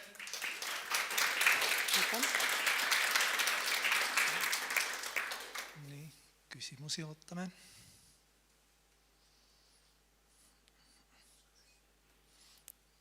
See valdkond on ilmselt natuke teine. See, et see kõnetuvastus praegu väga hästi ei töötanud, seal on ilmselt väga mõistetav, sest tõesti ei ole seda korpust, mille peal treenida ja see, et te kogute seda korpust, on kahtlemata väga positiivne. Et kas see korpus võiks ka foneetikutele olla kättesaadav? Jah, see tegelikult ongi samamoodi vabalt nagu kättesaadav, et kui meil saab see moment ilmselt ei ole, aga see niimoodi firma kognus tegeleb sellega, et see IT pool, et see on kättesaadav. See on väga, väga positiivne. Jah, Olga. Mul on veel üks küsimus, kas need inimesed, kes on oma sample'id andnud, kas nad saavad seda kodus lindistada või nad peavad kuskile helekindlasse ruumi tulema selleks, ja kas te nagu saate hõlmata nagu need inimesed, kes oma kodus teevad, et kas nemad saavad salvestada ja need asjad korpustesse saata? Meil praegu on küll niimoodi, et see salvestamine on koos logopeediga. Et kuna ja iga nagu selle salvestamisega kaasneb ka selle klient annab oma nõusoleku salvestamise kohta, et ta teab seda, et me ei tee seda nagu salaja. Ja kui te ei ole nõus, siis me ei salvesta. Nii, on veel küsimusi? Ma olen kuulnud sellist terminit, mida ka peaks teie patsientide puhul Eestis esinema. Ma küll ei ole ühtegi sellist eestikeelset kõnelejat kuulnud. Tähendab, et inimesel tekib peale ajukahjustust võõrkeelse aktsendi sündroom. Tema kõnet tajutakse, nagu ta räägiks aktsendiga. On ka nagu teie patsientide hulgas keegi selline? Ma ei ole nagu sellist sündroomi nimetust, aga erinevad aktsendid, erinevad sellised düsartrilised ja häälduslikud puuded tekkivad. Küll on huvitav, ka kõnekahjustuse puhul on selline asi, millega ma olen ise kokku puutunud, et peale kõne kaotust inimene ei räägi enam oma emakeeles, vaid on säilinud tema teine keel näiteks, millega ta siis lähedastega püüab rääkida. Et tõesti võib selline väga detailne komponent ajus saada kahjustatud. Et võõrkeeles suudab ennast väljendada, see on küll väga harv, aga siiski jah. Ja samamoodi hääldus võib väga erineval tasemel saada kahjustatud. Nii, seal on küsimus, jah.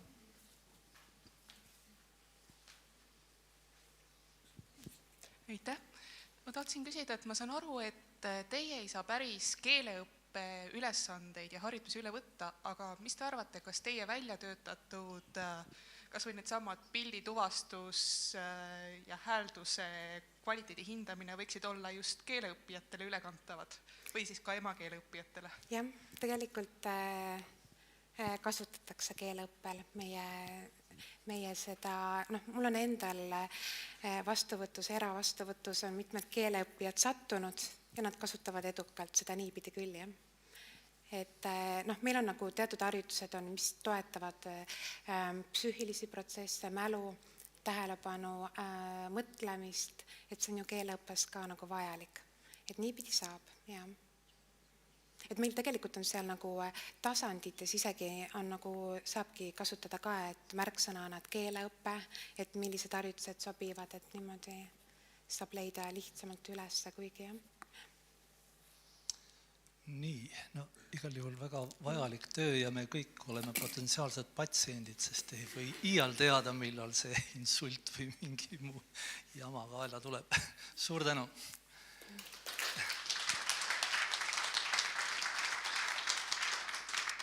Nii, ja nüüd ma annan mikrofoni edasi Kadrile.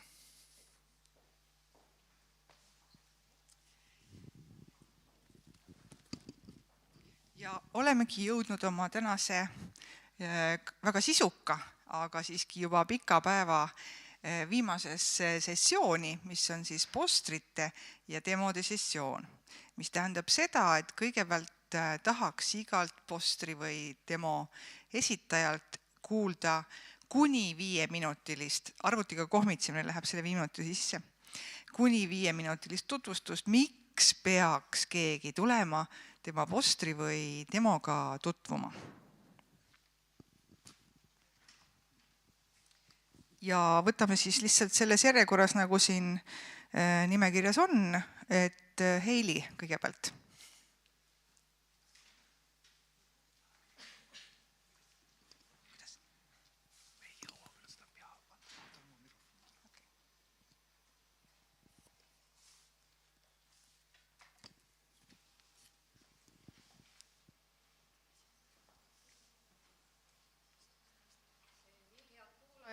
Et meie oleme tulnud siia konverentsile postri ja 2 demoga, õigupoolest 2 postriga, sest meil on kaasas ka eelmise keeletehnoloogia konverentsi poster. Ja meie poster on Eesti Wordnetist, et kes ei tea, mis on Wordnet, siis see on arvutisõnastik. Otsene tõlge on, eks ole, sõnavõrgustik, ehkki Wordnetis tegelikult on võrgustikus mõisted, mille moodustavad siis sünonüümsed sõnad ja need sünohulgad siis on omavahel veel semantiliste seoste kaudu seotud. Aga suures plaanis Eesti Wordnet on ka maailma eri Wordnetide võrgustikus, et siin maailmakaardil me oleme ära värvinud rohelisega siis need, kellel on omakeelne Wordnet, et Euroopas siis me näeme, et Ukraina, Valgevenel ei ole omakeelset Wordnetti. Kõik need Wordnetid on suuremal või vähemal määral üksteisega seotud ja see seos on siis esmalt läbi Ameerika, kus on nii-öelda ema Wordnet, Princetoni Wordnet, me oleme siin esile tõstnud selle oranžiga, ja teiseks on asunud koordineerima neid eri keelte Wordnette Singapur. Siin vist ei ole hästi näha, aga punane täpikene on. Teine teema, mis meil siin postril on meelestatuse, hoiakute, meelsuse analüüsi teema, et nimelt Eesti Wordnetis on nüüd 57 000 mõistel ka see meelestatuse märgend. Eesti Vöötnet ise on üle 80 000 mõiste suurune, nii et 57 000 mõistel on siis kas positiivne, negatiivne või neutraalne märgend ja need märgendid me oleme automaatselt saanud ühelt poolt Sentivöötnetist ja teiselt poolt Eesti Keele Instituudis emotsioonidetektori jaoks tehtud polaarsussõnastikust. Et see on meil nüüd olemas. Demodest esiteks on Indrek Jenson valmis demoma Vöötneti uut töövahendit. Nii et need, kes on huvitatud mõistelise sõnastiku koostamisest, et see töövahend võib teile huvi pakkuda.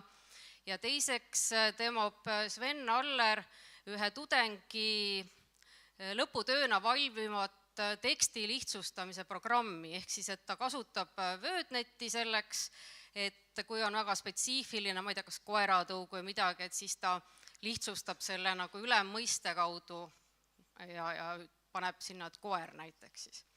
Nii et ootame teid oma postri juurde, arvutite juurde. Aitäh!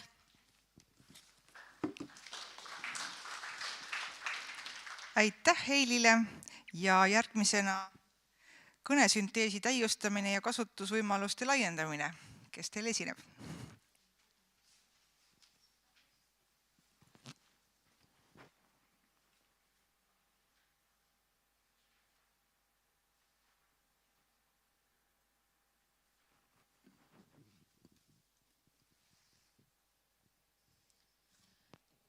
Minu nimi on Liisi Piits, olen Eesti Keele Instituudist. Te näete slaidil meie projekti pealkirja, mis on tõesti kõnesünteesi täiustamine ja kasutusvõimaluste laiendamine. Et projekti juht on Indrek Kiissel, kes kahjuks täna ei saa siin sellest üritusest osa võtta, aga projektis on siis veel Indrek Hein, Meelis Mihkla ja mina. Projekti eesmärk on pakkuda nii erivajadustega inimestele kui teistele kasutajatele erinevate meetoditega loodud kvaliteetseid ja väljendusrikkaid sünteeshääli ning laiendada nende häälte kasutusvõimalusi. Et need slaidid ongi üles ehitatud nii, et ma kõigepealt räägiksin siis sünteesimeetodite täiustamisest ja siis hiljem kasutusvõimaluste laiendamisest. Et esimese asjana ongi siis meil eelmine aasta valmisid 2 uut sünteeshäält ja need on siis Võru sünteeshääled. Ja no see algaski nii, et kõigepealt tuli tegeleda mõne küsimusega ehk luua Võru foneemide loend, mis siis erineb Eesti foneemide loendist. Kas või selle poolest, et kõigil konsonantidel on palataliseeritud vasted, mitte nii nagu eesti keeles, või siis larunkaalglusiil esineb seal. Ja lisaks siis tuli luua palatalisatsiooni määramise reeglid ja üritada kuidagi hakkama saada välte määramisega, kui ei ole morfoloogilist analüüsi. Ja koostati Võru korpus, ja salvestusel kasutasime 2 hääledoonorit. Ja siis tulemusena siis tekkisid meeshääl Sulev ja tüdrukhääl Helle. Ja demo ajal te saate siis neid kuulata. Nii, mis siis veel täiustamise poole pealt valmisid Ossiani arendussüsteemis treenitud sünteeshääled, need on ka uued hääled. Neid saab ka demosessioonil kuulata või siis lähete ise sinna meie kodulehele www.eki.ee/heli. Siis veel võib öelda, et HTS-sünteeshäältel on paranenud nii signaali kui teksti eeltöötluse kvaliteet ja arendamisel on närvivõrkudel põhinevad eestikeelsed sünteeshääled. Nüüd see teine pool ehk kasutusvõimaluste laiendamine. Et siin ma räägiksingi kiiresti, meil Eesti Keele Instituudis on loodud eesti keele põhisõnavara sõnastik, mis on õppijatele mõeldud ükskeelne sõnastik ja siia on nüüd integreeritud meie kõnesüntees. Kui te näete, siis siin paremal pool on 2 robotpead. kui te klõpsite ülemisel peal, siis hakkab naishääl Eeva lugema teile neid näitelauseid või kui klõpsite alumisel peal, siis on meeshääl Tõnu loeb. Et seda demo ajal saate näha.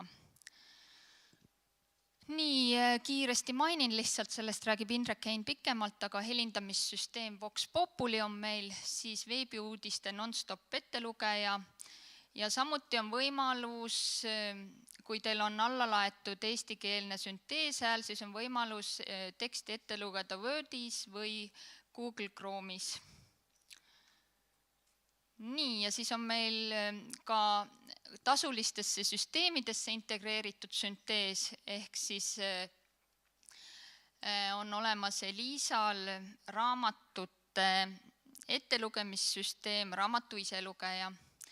Ja samuti on Astra on selline õpikute ja õppekomplektide süsteem, kus siis õpikuteksti saab ette lugeda sünteeshäälega, et sel pidavad ka juba kasutajaid olema. Nii, aga aitäh!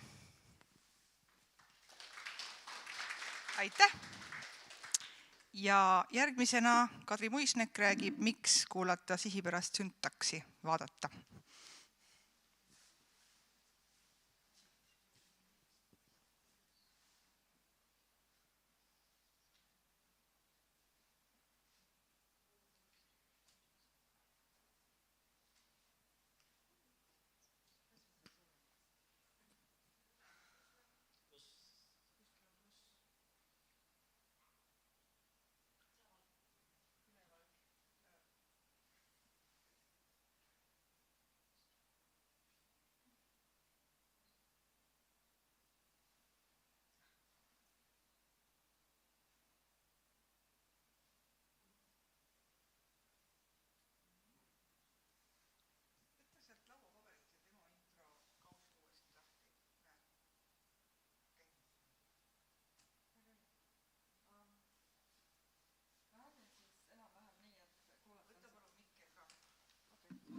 Et projekti põhieesmärk on luua vahendeid, mis tähendab siis ressursse ja tarkvara eesti keele süntaktilise analüüsi jaoks.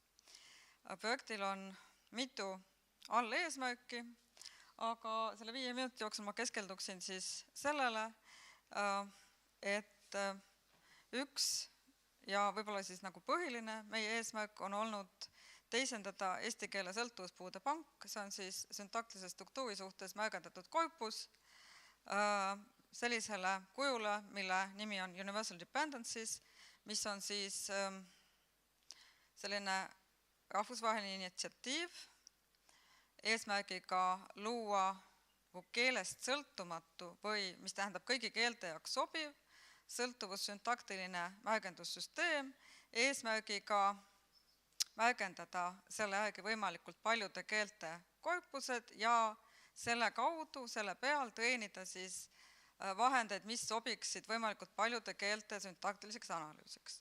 No see eesmärk kõlab niimoodi uhkelt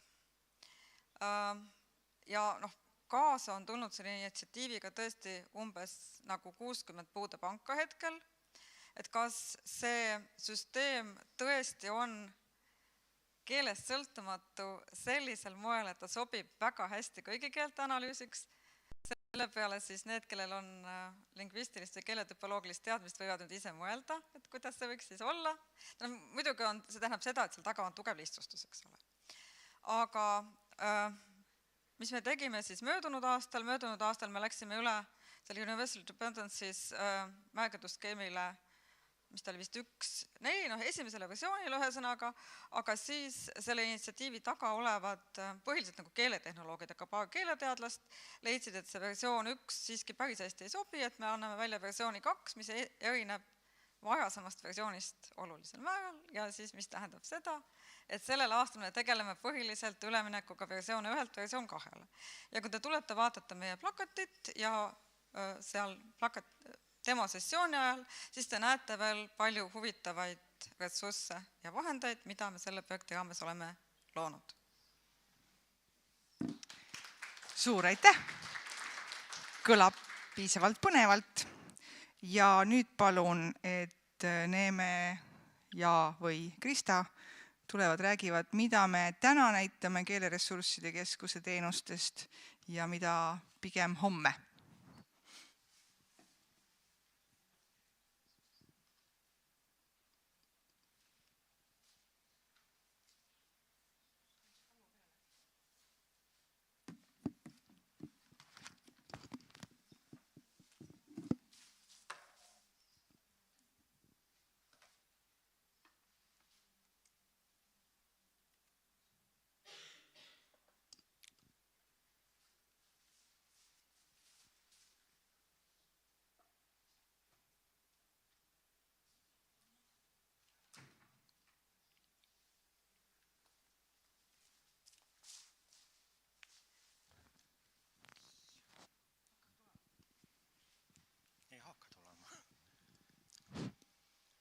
Ma siis räägin, seda huvitavam on, et Eesti keeleressursside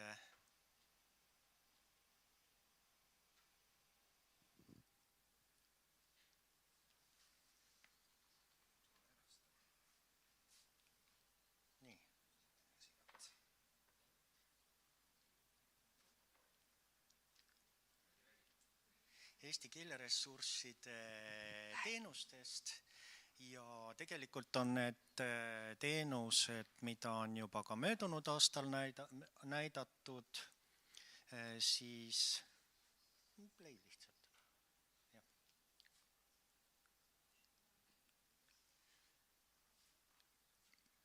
Mida on ka möödunud aastal juba näidatud, kõigepealt muidugi Keeleressursside Keskuse koduleheküljelt saab selle kohta ka veel täpsemalt infot, aga siis ressursside ja töövahendite register MetaShare, mille abil on siis võimalik oma keeletehnoloogia programmi tulemust kirjeldada, mille abil on võimalik saada oma ressursile või tarkvarale TOI külge, mis hõlbustab tsiteerimist ja kust siis ka korjatakse andmeid Euroopa võrgustikesse, näiteks Clarinisse ja MetaShare'i ka.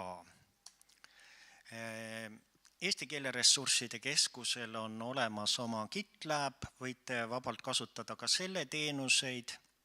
Võrreldes GitHubiga on olemas see võimalus, et esialgu saab oma projekti teha ka täiesti kinniseks, et ainult arendajad ise seda näevad ja siis kui õige hetk käes on, siis seda avalikuks teha ja sisse saab logida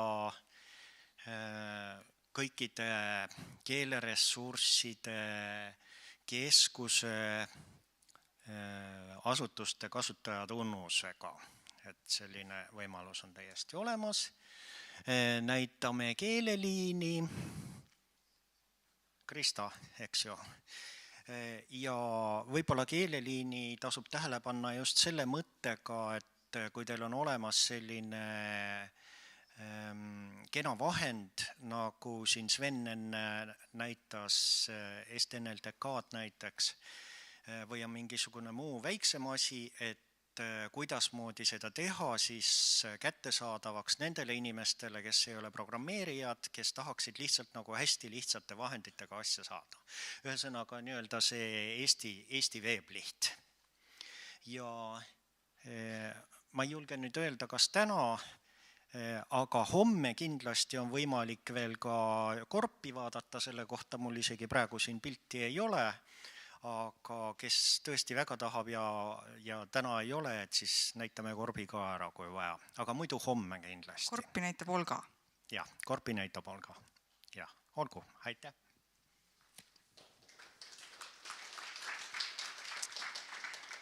Tänan. Ning järgmisena Martin Luts Tildest räägib, miks tulla vaatama Tilde masintõlget ja rööpkorpusi.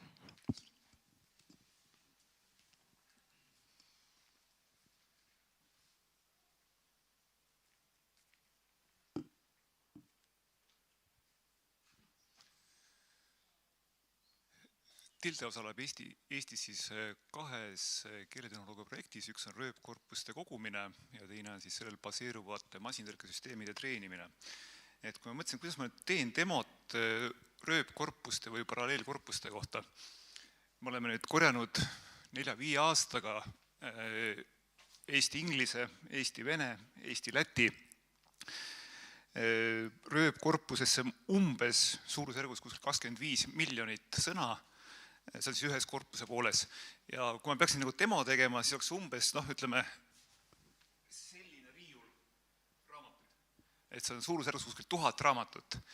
Et ma küll täna käisin hommikul bensujaamast läbi, mõtlesin, kas ma rendin nagu järelkäru või mitte, aga ma loodan, et te kujutate ette, et demo asemel on siis virtuaalne demo. Ja mis nende rööpkorpustega tehtud on, eelkõige masintõlke treenimine ja teiseks siis sõnaraamatute toorikute koostamine ehk sõnaraamatute märksõnaloendi ja siis hiljem märksõnade tõlkekandidaatide automaatne väljanoppimine. Algselt, kui me projekti taotlust kirjutasime, me arvasime, et umbes 15 miljonit sõna reaalne kokku saada. Siis tuli peale kurvastus ja ahastus, kui rahastust vähendati ja mõtlesime, et hea, kui saab 5 miljonit. Ja nüüd me jõudsime 25 miljonini. Miks või kuidas? 2 asja. Üks on automatiseerimine. Tähendab, me oleme nüüd 5 aasta jooksul proovinud kõiki oma protsesse automatiseerida, kus me rööpkorpus kogume.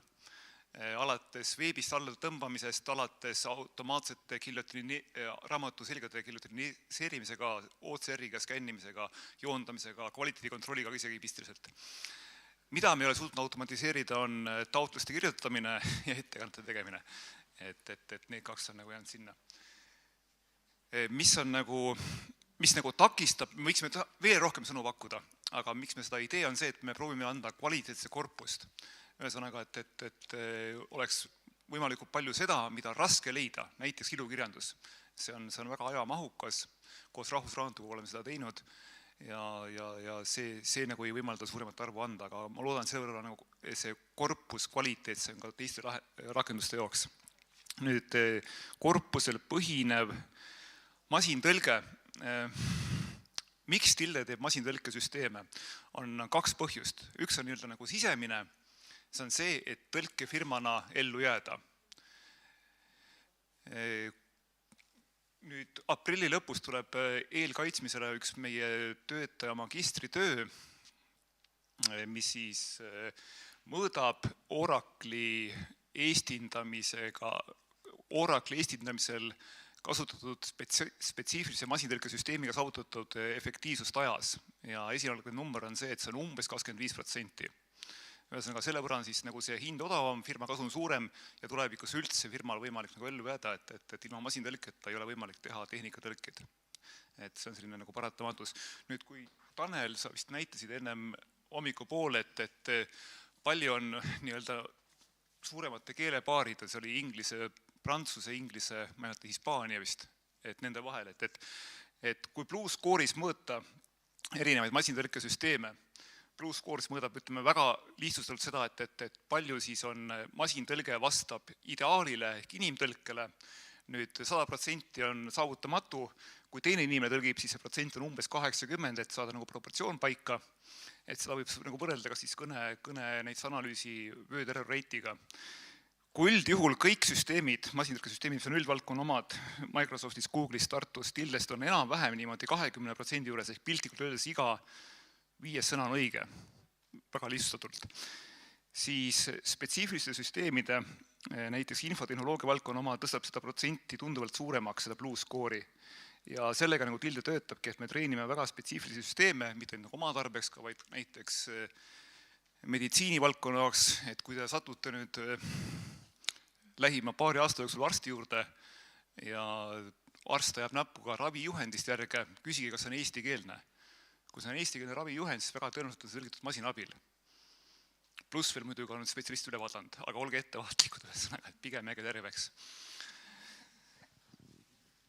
Nii, ja siis nii-öelda avalik pool, kus Tilde panustab ühiskonda, on siis see, et me panustame 2 viisil. Üks on see, et inimene saaks siis tõlkida enam levinud keelte vahel.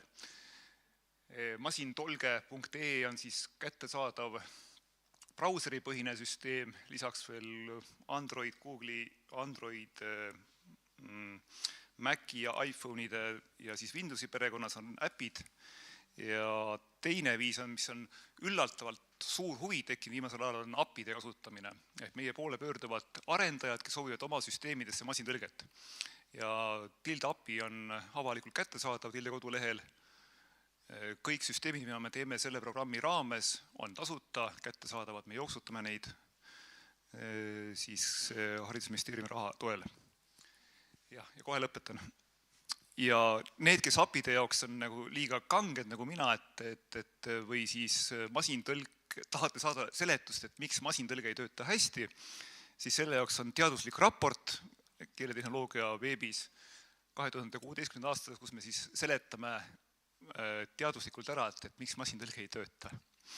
Nii, ja viimasena Eesti keeletehnoloogia, ma võin öelda võib-olla Elon Musk, andis hommikul televisioonis intervjuu masintõlkest.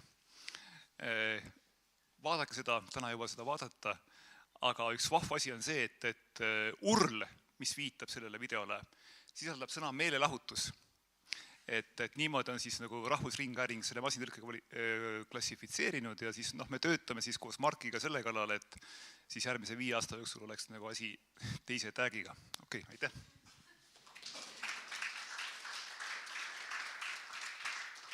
Aitäh! Tõesti põnev, minge kõik vaatama. Ja järgmisena Indrek Hein ja Meelis Mihkla multimeedia vormis e-raamatute publitseerimine, et siis heliraamatute genereerija ja Digari helindamisliides ka.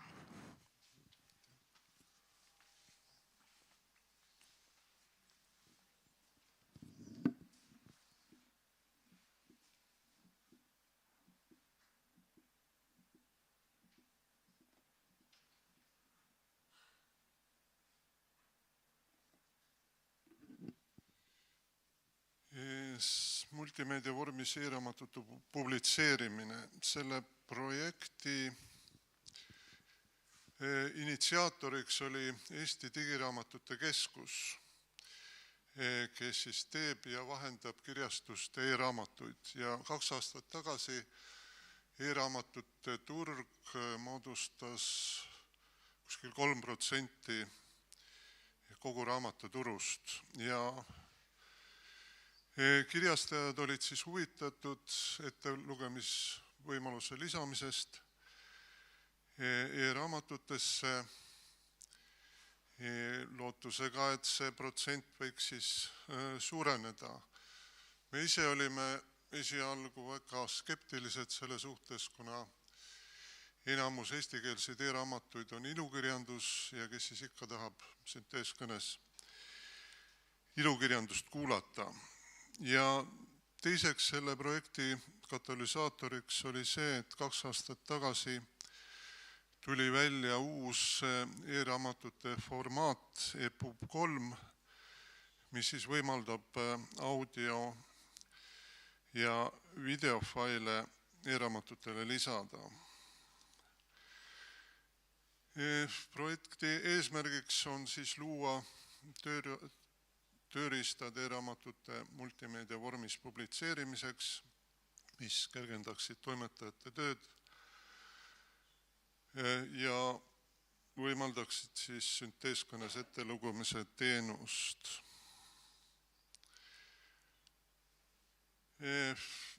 Me tegime ka inimkõnes loetud heliraamatute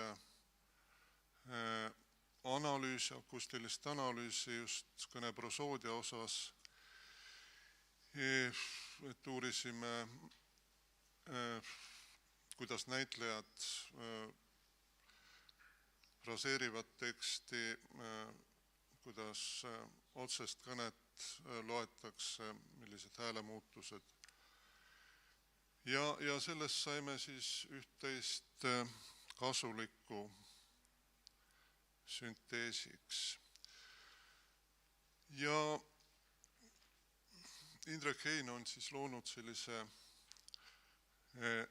tekstide helindamise süsteemi Vox Populi, mis juba tegelikult valmis osaliselt eelmise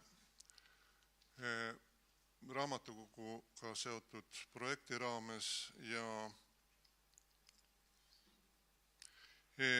sellel on siis üks võimalus lisatud, kuidas siis e-raamatule lisada sünteeskõnet ja seda ta ka varsti demob. Elisa raamat sai juurde iselugeja, mida võib lugeda siis eestikeelse kõnesünteesi esimeseks kommertsrakenduseks, kus on siis üle 2000 eestikeelse e-raamatu ja võimalus on valida sünteeshääli ja lugemiskiirust. Et praeguse tagasiside põhjal seda Elisa raamatut kasutab kuskil 20 000 inimest ja väidetavalt kolmandik neist teatud situatsioonides kasutab ka iselugejat. Siin on väike väljavõte ja kes pole veel proovinud, seda me ka demome. Ja lisaks on siis